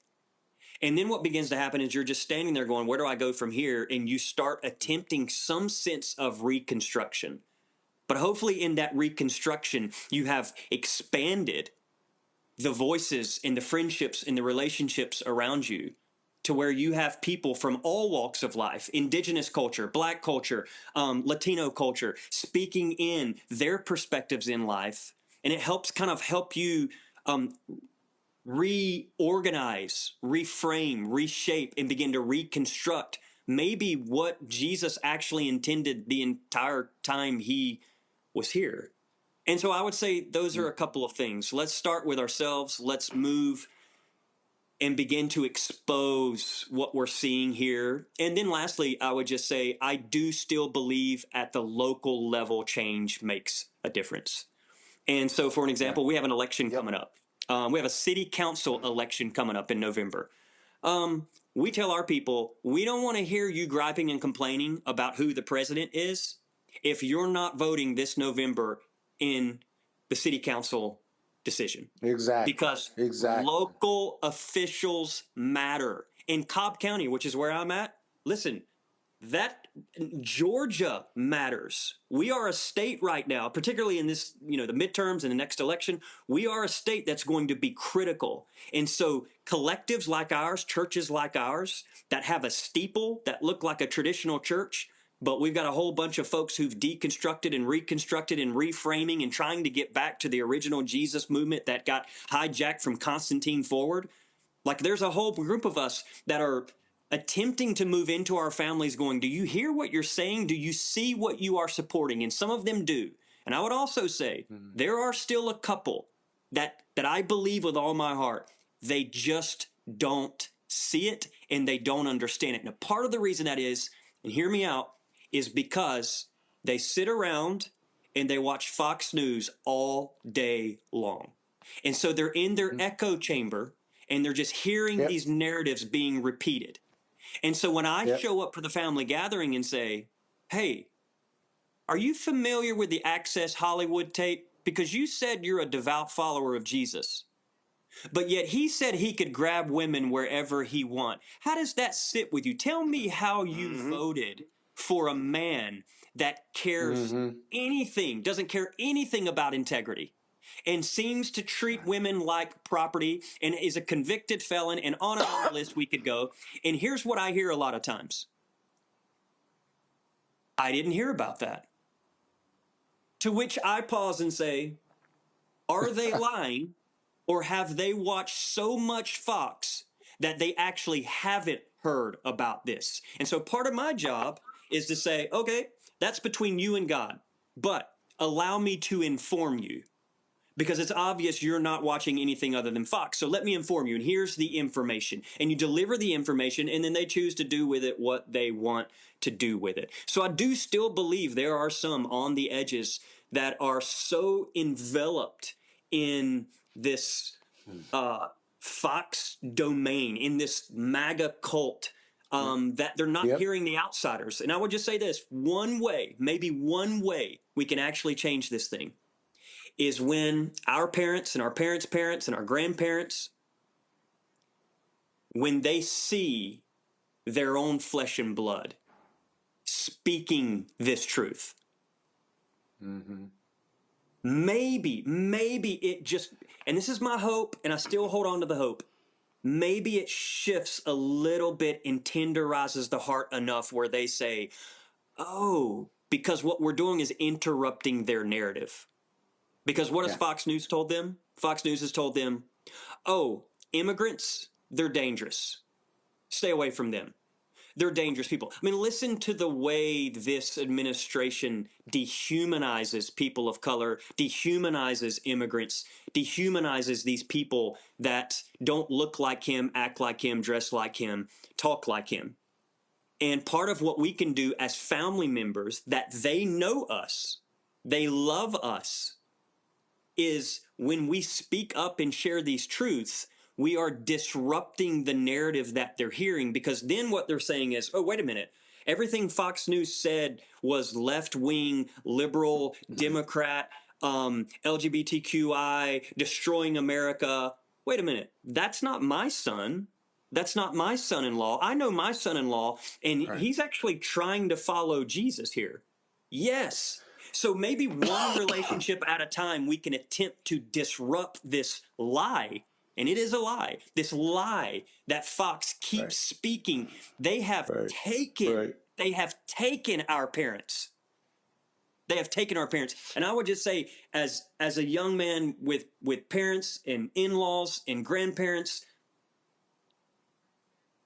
it's unbelievable to me how you all warned us day in and day out to not get sucked in. And yet you are the very people who got sucked in to a cult, to a movement that is the antithesis to everything you taught us. You told us integrity mattered.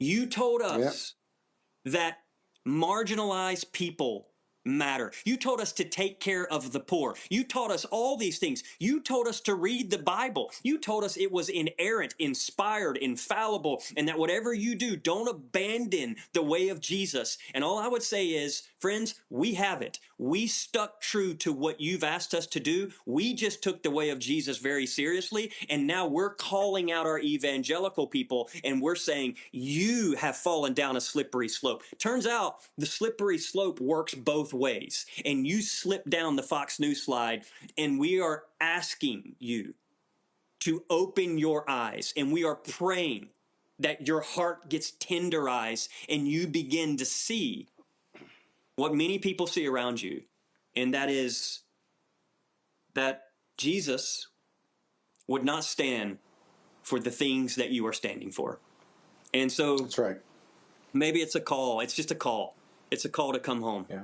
It's a call to home. And one of the things we're trying to do as a church is extend the door.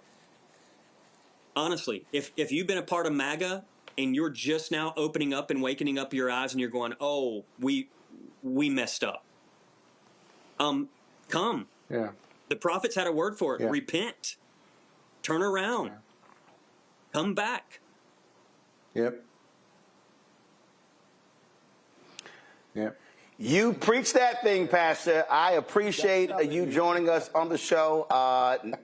Next time I'm in Atlanta, I am going to drop by your church. And would love to worship there. And I'm definitely going to, when I get back to D.C., send you a copy of my book. Oh, please do. Roland, I would absolutely love it. It's been a pleasure. Thank you, seriously, all three of you that are on here. I don't know you, but I know this. We need more conversations like this, and I am grateful for the work you do. So I hope you're blessed. I hope you feel extra inspiration, and keep speaking up, keep doing the work you're doing. And I'm always in Atlanta. If you need a place to stay, we're here. All right. I appreciate it. Thanks a lot. Thank you very much. Man, folks, that was a great conversation. And I'm doing something with Bishop William Barber. We're actually working on a special on white Christian nationalism, and we're looking at November, so we can't wait for that. So one of the reasons why you're seeing us have these conversations is going to lead up to that, because this thing is real, y'all. This thing is real that we are seeing and experiencing, and we must be able to confront it. All right, going to a break. We'll be right back. Roland Martin Unfiltered on the Black Star Network. Now streaming on the Black Star Network. I have name recognition, but I tour more than any rapper. And it's a lot of overseas stuff. And it's like, I'm going all over I've been to 80 countries in my lifetime. And sometimes I'll do interviews with people and they be like, so what you been doing? Like, what you been doing? You know what I'm saying? Like, I just came back from Belgium and Brazil and South Africa. What you been doing? Right.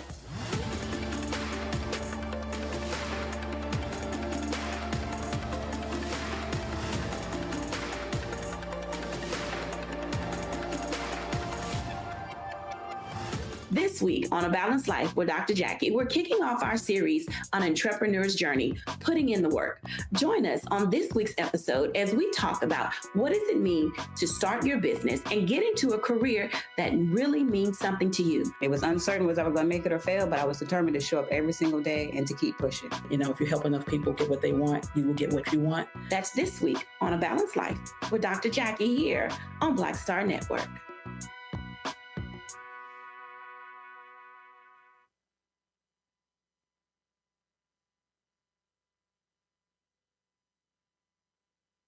This week on the other side of change. Charlie Kirk, gun violence in America, and how the nation has responded in the week since. In many ways, it's become very, very toxic, a witch hunt, really attacking anyone who's not mourning this man. What we're seeing right now is the weaponization of selective compassion and people who so often don't say anything about the crisis of gun violence. We're going to dig into all of it, what this means for the state of gun violence and the state of free speech. You're watching The Other Side of Change only on the Black Star Network.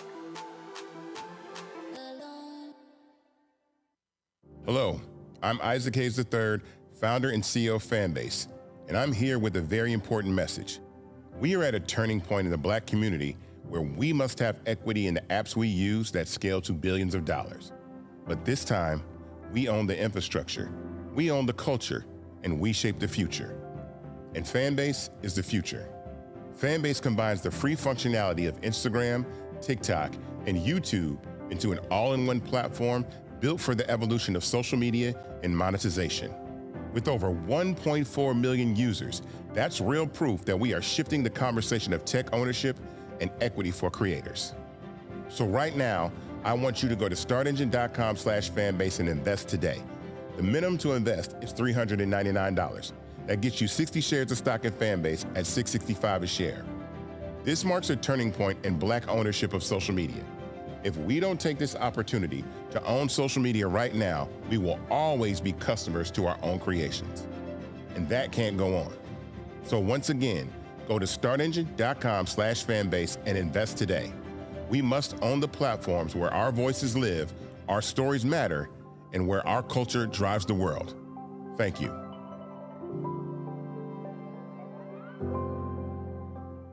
Next on the Black Table with me, Greg Carr.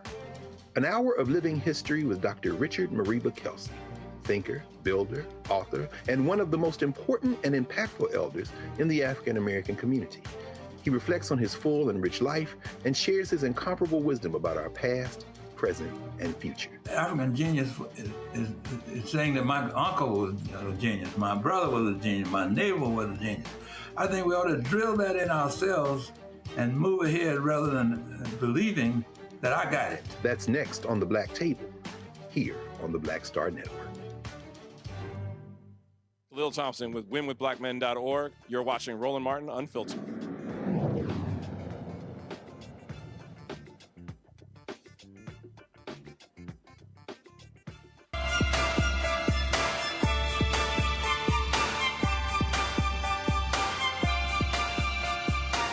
Me.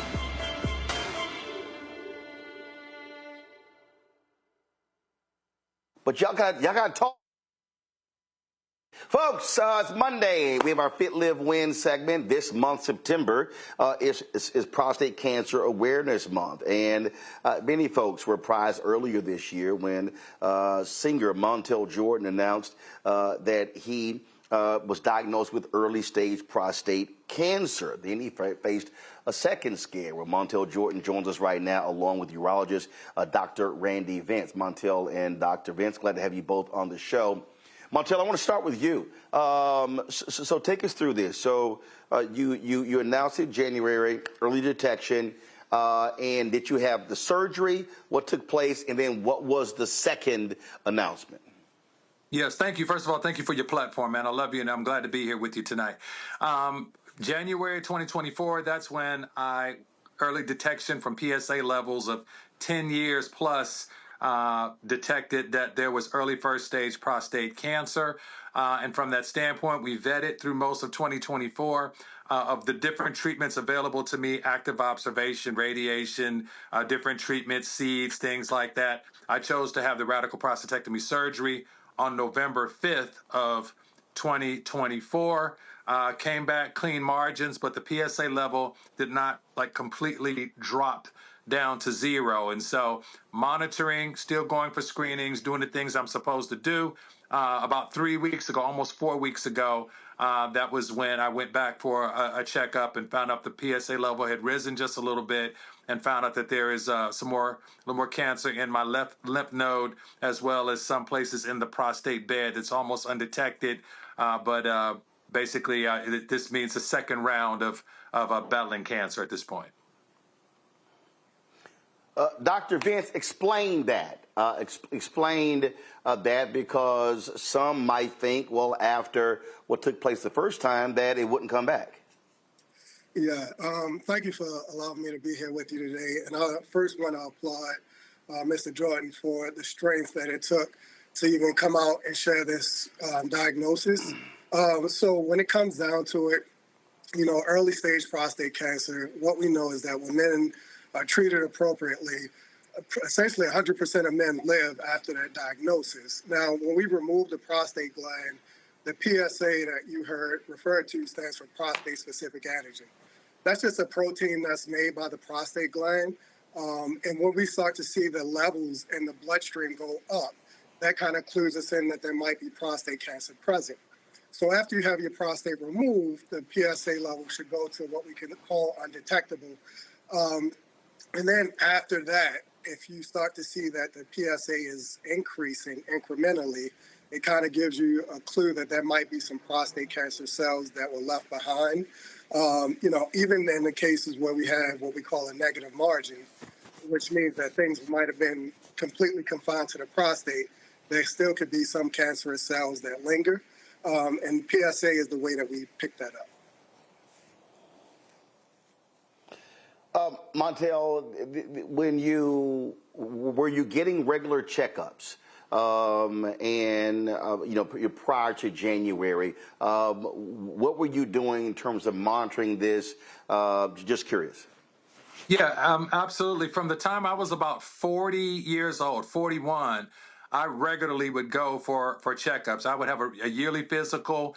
And so for a lot of men, the whole taboo about going to having the prostate check, the finger check in the rectum, all of that, I got past that. I wanted to make sure that I was doing what I needed to do to be in a place even where I am right now.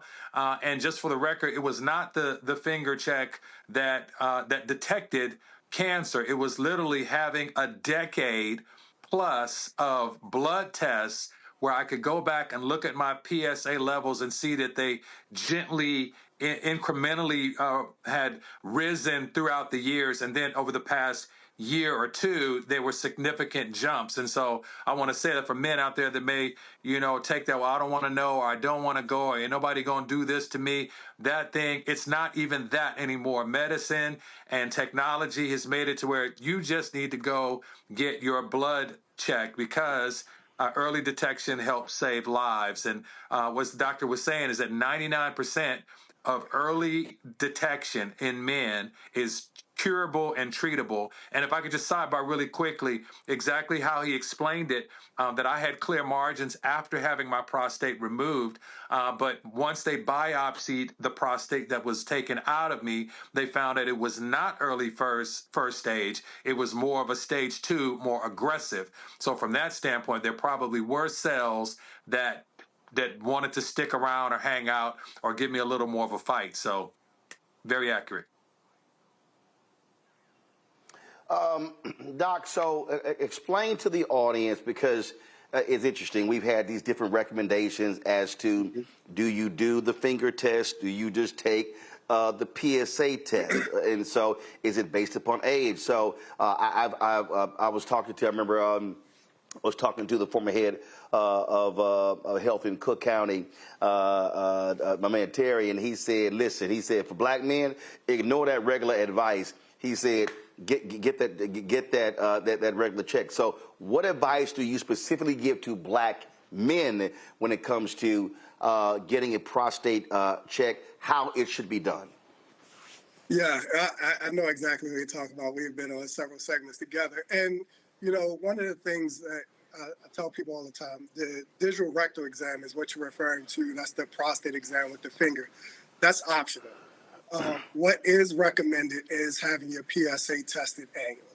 So if you are kind of weighing a decision where it's like, look, I'll get tests, I'll get screened for prostate cancer, but I don't want the DRE, the blood test will do just fine. So I don't want any men to be deterred by that. And like we said earlier, majority of men, all approaching 100%, when they're diagnosed early, will live after that diagnosis. And it's not something that will take you out of here. But when they talk about black men specifically, we're twice as likely to die from prostate cancer than our white counterparts. And that's where the problem lies. And that is because too many men are being diagnosed at advanced stages or when they have symptoms. And I tell people all the time, and especially my patients, you might not have any symptoms and you still have prostate cancer. So we have to dispel this notion that you have to have the DRE or the finger in the butt, or you have to have symptoms in order to have prostate cancer, because that's simply not true. Questions from a panel. Scott, you first. Thank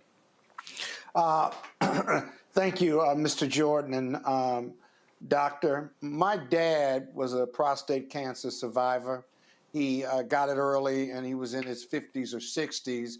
And after 2 or 3 days in the hospital, he went on and had a normal life. That generation of men are the ones who won't go to the doctor, but they caught it early. My PSAs have been in line with not prostate cancer. I think the numbers are 1.2. But I'm always concerned, as someone whose dad had it, that I'm going to get it and I want to catch it early. And so any thoughts in that regard? I don't take comfort that my numbers at 63 years old are in line, because I know that my dad had it. Am I right or wrong, or can you comment on what else I should be looking at? Because I'm not the guy that won't go to the doctor. I get physicals every 6 months to a year. Yeah, I'll leave it to you, Mr. Jordan. I could jump in. Either one is fine. Yeah, I'll start out. I'll say, first of all, if you are in your 60s and your level is like at 1 point something, that is beautiful. I can tell you, even with it maybe running in the family, most times, and Doc can check me on this, anything that gets above a 6 is when things start to become, for me, it was told that anything that was sub 6 was fine. And so I can go back and I can look over a decade ago, and I was at like a 3.1. And then the next year I was 3.2. And the next year I was 3.4. And the next year I was 3.6. It wasn't until later, years later, then it started to increase to like a 4.2, and then a 4.5, then a 5.1, and then a 6.1. And then at that point, as it got closer to 6, then that's when it was like, hey, we need to do a biopsy. We need to do some extra screenings and things like that. And it did run in my family. I have an uncle that had it. I have a dad that had it. I had another uncle. I had a grandmother that had mastectomy. And so from that standpoint, yes, if you know it runs in your family, it does make sense to check, but it sounds, and I'm not a doctor, but it sounds like at the level you are at, getting regular checkups, regular physicals is not a place where you're at a 1 point something that would draw any attention to that. Yeah, I completely agree. Roland, I got one quick one. Can I have one more quick one? Hold on, Scott. I want the Dr. Vince to respond. Go ahead. Oh, yeah. No, I was saying I completely agree. I mean, to be in your 60s with a PSA of 1 something is very encouraging. Now, you can have a conversation with your doctor to do, a more intense screening program or routine where maybe you do every 6 months instead of once a year. But that's a conversation you should have with your doctor. And not only are we looking at the level when we take these, we're looking at the trend. And so if we see these persistent increases in your PSA numbers, those kind of clue us in a little bit more, even if your PSA is normal, that, hey, we might need to do a little more digging in terms of evaluations. And that could be a prostate MRI or a biopsy, but, that's a conversation you should definitely have with your physician. For sure. Yeah. All right, Scott, your second question. Yeah, real quick. Let's be honest. With the fellas, you hear prostate cancer, they get real concerned about that part of their body, their ability to perform. I mean, we measure ourselves on lots of stuff on the external. How do we get our black men, 40 and older, even that generation before us or after us, to say, hey, you that may or may not affect your sexual performance, but are you going to value that over your life or cancer spreading? It just seems to be a hard argument. When I have it with my buddies, a lot of my buddies just don't want to know as long as they can perform, and they're terrified of having surgery down there because they're afraid, but also afraid of not being able to perform anymore. Those are realities, not smart, but realities. Doc, what do you have to say to those men who have said that to me in my social circles? I mean, I would be lying to you as a black man myself. Like, that's something I think about all the time. If I have prostate cancer, I would think that, but I would say that I also prefer to be here for my family more than anything else. So that's the one thing I would say is a priority for me. But the other thing is, when we started doing these surgeries for prostate cancer a long time ago, the techniques that we had available to us weren't as good as they are now. The technologies weren't as good as they are now. And so one of the things that I always encourage my patients to do is, as a surgeon, they'll see me to talk about prostate removal. I send them to the radiation oncologist to talk about radiation. We sit down, I actually track those outcomes in terms of erections and things like that. And I tell them, these are where my numbers, this is what my numbers show. This is what it shows in terms of outcomes as far as functional outcomes if you have radiation. And then we just talk through it. And whatever way they choose to go, I'm going to support them in that decision, because radiation and surgery ultimately are equally as effective at curing cancer. It's just up to the patient at that point. Thank you. Renita? Yes, thank you, Mr. Jordan, for sharing your story. I know that this is going to have such a big impact, and it's really courageous of you to do so. My question is for the doctor. Let's just, there's a lot of talk about patients needing to advocate for themselves. Let's just say everybody is not as lucky to have a doctor like you who cares. What are the top questions that specifically black men should be asking if they get told that they have a diagnosis of prostate cancer? Yeah, so it's really two things. And I mean, this goes for any cancer. It's stage and grade, right? So when I was in med school, remembering how do I differentiate between which one, stage and spread both start with an S. So when we talk about stage, where's that cancer located? Is it confined to the gland that it developed, or has it spread somewhere else?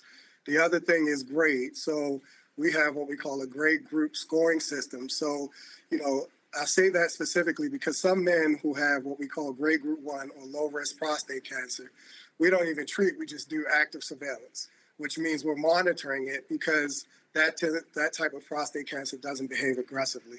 So I would say starting off with those two things, stage and grade, and then from there you can kind of build on that conversation around what are the options for you, because treatment might not even be needed depending on what your stage and grade is. All right, then. So, Montell, your final comment. First of all, before I want you to do that, Scott talked about this concern that brothers have when it comes to sexual performance. Listen, we've had Dr. Rachel on our show, Her Sex Institute. She deals with a lot of men who suffer from erectile dysfunction. We've had her on that conversation.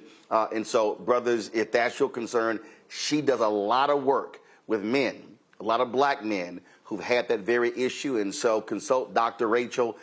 Check out the previous interview we had with her on our YouTube channel. She's a sexologist. She's a medical doctor, but she actually has her institute. I'm going to pull it up in a second. That deals with that very thing. So I think a lot of y'all, if that's a concern, as you already heard, listen, your life is so important, but she has the Dr. Rachel Institute. Follow her YouTube channel as well. That's Dr. Rachel, Dr. Rachael. So that's that. So Montell, your final word for the brother out there, young brother, older brother, they don't like going to the doctor. They don't want to hear bad news. They ain't trying any of that. What do you say to that person who's watching or listening? Yeah, what I would say to my brothers, and I would also say to the women in the lives of these men who love them, the mothers, the wives, the sisters, the aunties out there, women that have influence and that have life and death and the power of the tongue, that are able to speak into these men that you love.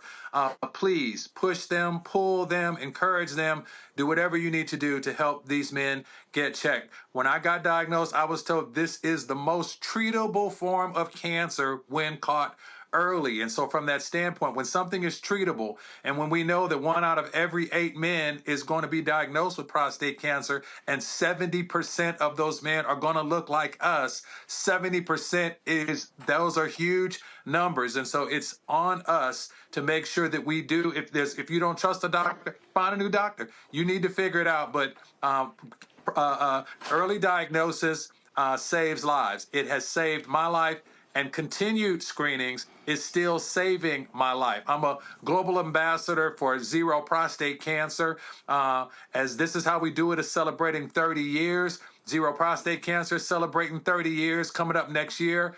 I plan on going on tour, Roland, and I'm doing a 30-city tour. We're calling it This Is How We Cure It. And we're doing that where we're going to go to 30 cities. We're going to do concerts. We're going to screen the documentary I'm working on and get men screened at that screening. And I do want to throw this out there. From the time I got diagnosed, I started filming a documentary called Sustain. And if people would like to know how they can help support this film that we're putting on from everything we're going in right now, because I'm not on the other side of cancer. I'm in the mud of it right now. And along this journey, it's difficult to fight cancer and fundraise at the same time. So if people want to go to sustainthemovie.com, you can see a trailer of what we've been filming of my journey and how I'm continuing this journey as I continue with the therapy I have coming up in the month of October and November. So you're hearing it from a guy that I've sold records, I've had accolades, I've done a lot of stuff, but what's most important to me as a pastor, I help save souls, and as an ambassador, I want to help save some lives. And so as a man to man, I'm giving you a mandate. Please just go and get your blood level checked. Go and get a regular physical, and you would rather know so that you can do something. And you would also like to know that everything is good, because prayerfully, as men of faith, as I'm a man of faith, I believe God's best for your life. I believe He's best for my life. And from that standpoint, I'm standing on the front lines here, screaming it, shouting it, whispering it for my brothers out there. Please, please, please, your life is just as valuable to me as my life is. So I would encourage you to go and get checked. All right, Montell Jordan, I certainly appreciate it. Dr. Vince, I appreciate it as well. Thank you so very much. And Montell, look forward to seeing you on the road on that tour. Yes, sir. God bless, man. Thanks a bunch. All right, folks, that's it for us. Let me thank Renita. Let me thank Scott as well for being on today's panel. I certainly appreciate it. Thanks a bunch. Folks, today's show is a perfect example why you have to support Roland Martin Unfiltered and the Black Star Network. The conversations that we had here, you're not going to see anywhere else. Y'all ain't see no black urologists talking about this very issue. Montell Jordan on the show. That Pastor Deese talking about white Christian nationalism as well. And so just so many different things in terms of how we move and operate. Of course, also our guests talking about the cutting of the grants from the Trump administration, breaking down what's happening in Chicago, hearing from the mayor of Chicago as well. And so when you support this show, you support this network, the additional shows that we have. Some of y'all were commenting on the in our YouTube chat saying, hey, man, we need a weekly health show. Well, we're actually working on that. We're working on a weekly business show. some other concepts as well. So when you support Roland Martin Unfiltered, you're supporting all of these different shows. What we're doing here, you're not seeing anywhere else in Black America. Nobody else is doing this here. No other Black-owned media company is doing this. Here, we center African Americans in our conversation. That's what we do. So it's really important that you stand up and support the work that we do, what we're engaged in, because, again, we are all about the work, folks. We're all about the messaging, the things that we do, sharing the message with you, with everybody. And so that's really what's most important. Like I said, I'm here in Columbia, South Carolina. Basketball Hall of Famer Alex English had his Celebrity Golf Classic today. We had so much great stuff. We went over with the pastor. So I'm going to share that with you tomorrow or Wednesday, what took place here. And so some really great stuff that happened here. The work that he's doing here in Columbia, South Carolina, for so many great nonprofits. And so all of that is just really great. And so this is why you should support this show, support this network. When we hit our anniversary, September 4th, I announced our goal was to raise $1 billion from our fan base between now and the end of the year. That's going to allow us to be able to launch these new shows. Not only that, hopefully we'll have it next week. We're completely retooling blackstarnetwork.com for it to be a news portal, to be able to have more content there as well. And so there's a lot of things that we're doing here at the network, so your support is critically important. You want to support us via Cash App, use a Stripe QR code. You see it right here in the bottom left-hand corner. You can use that QR code for credit cards as well. PayPal, R Martin Unfiltered, Venmo, RM Unfiltered, Zelle, Roland at RolandSMartin.com, Roland at RolandMartinUnfiltered.com. Checks and money order, make it payable to Roland Martin Unfiltered, P.O. Box 57196, Washington, D.C., 2003 7-0196. Be sure to get a copy of my book. First of all, download the Black Star Network app.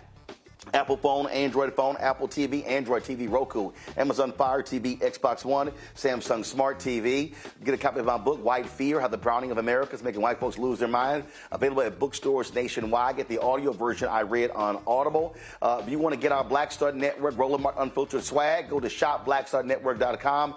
Our newest shirts, T-shirts are there as well, but all of the products are there. That's QR code you see on the screen as well. Again, shopblackstarnetwork.com. And also on that site, there are a lot of other Black-owned products we have on the site. And so go to shopblackstarnetwork.com. Listen, we got Black-owned toilet paper, face creams, all sort of different stuff like that. Backpacks, crossword puzzles, you name it. We got it right there at shopblackstarnetwork.com. Shopblackstarnetwork.com. Also, we want you to get the app Fanbase, okay? Get the app Fanbase. Download the app if you want to invest. They've raised $13.2 million of their campaign. $13.2 million. The goal is raise $17 million in the Series A fundraise. So get more information at startengine.com/Fanbase. Guys, pull up the website, Shop Black. I told y'all, you got to shop. Don't just show the graphic. You need to pull the website up. I need y'all to see all the Black-owned products that we have at shopblackstarnetwork.com. Okay, so we have all those products. Give me a shot right now from the news desk. So not that. Please stop showing that graphic. You should be showing the desk of the products, please. We got to show the products. Thank you very much. Folks, all those products, again, we got relishes, they got sauces, we got backpacks, we got crossword puzzles, we got candles that smell like food. You've got Nicole Ari Parker, of course, her gym gear. It's all on there as well. So, man, it's all kind of stuff. These are all Black-owned companies. And so when you go to shopblackstarnetwork.com, you can support those products. Folks, that's it from here from Columbia, South Carolina. I appreciate all the folks with the Alex English Celebrity Golf Classic. Their hospitality has been fantastic. Thank you so very much. I appreciate it. And I look forward to coming back next year. I will see you guys tomorrow from our Black Star Network studios in Washington, D.C. I'll see you tomorrow. Y'all take care. Holla!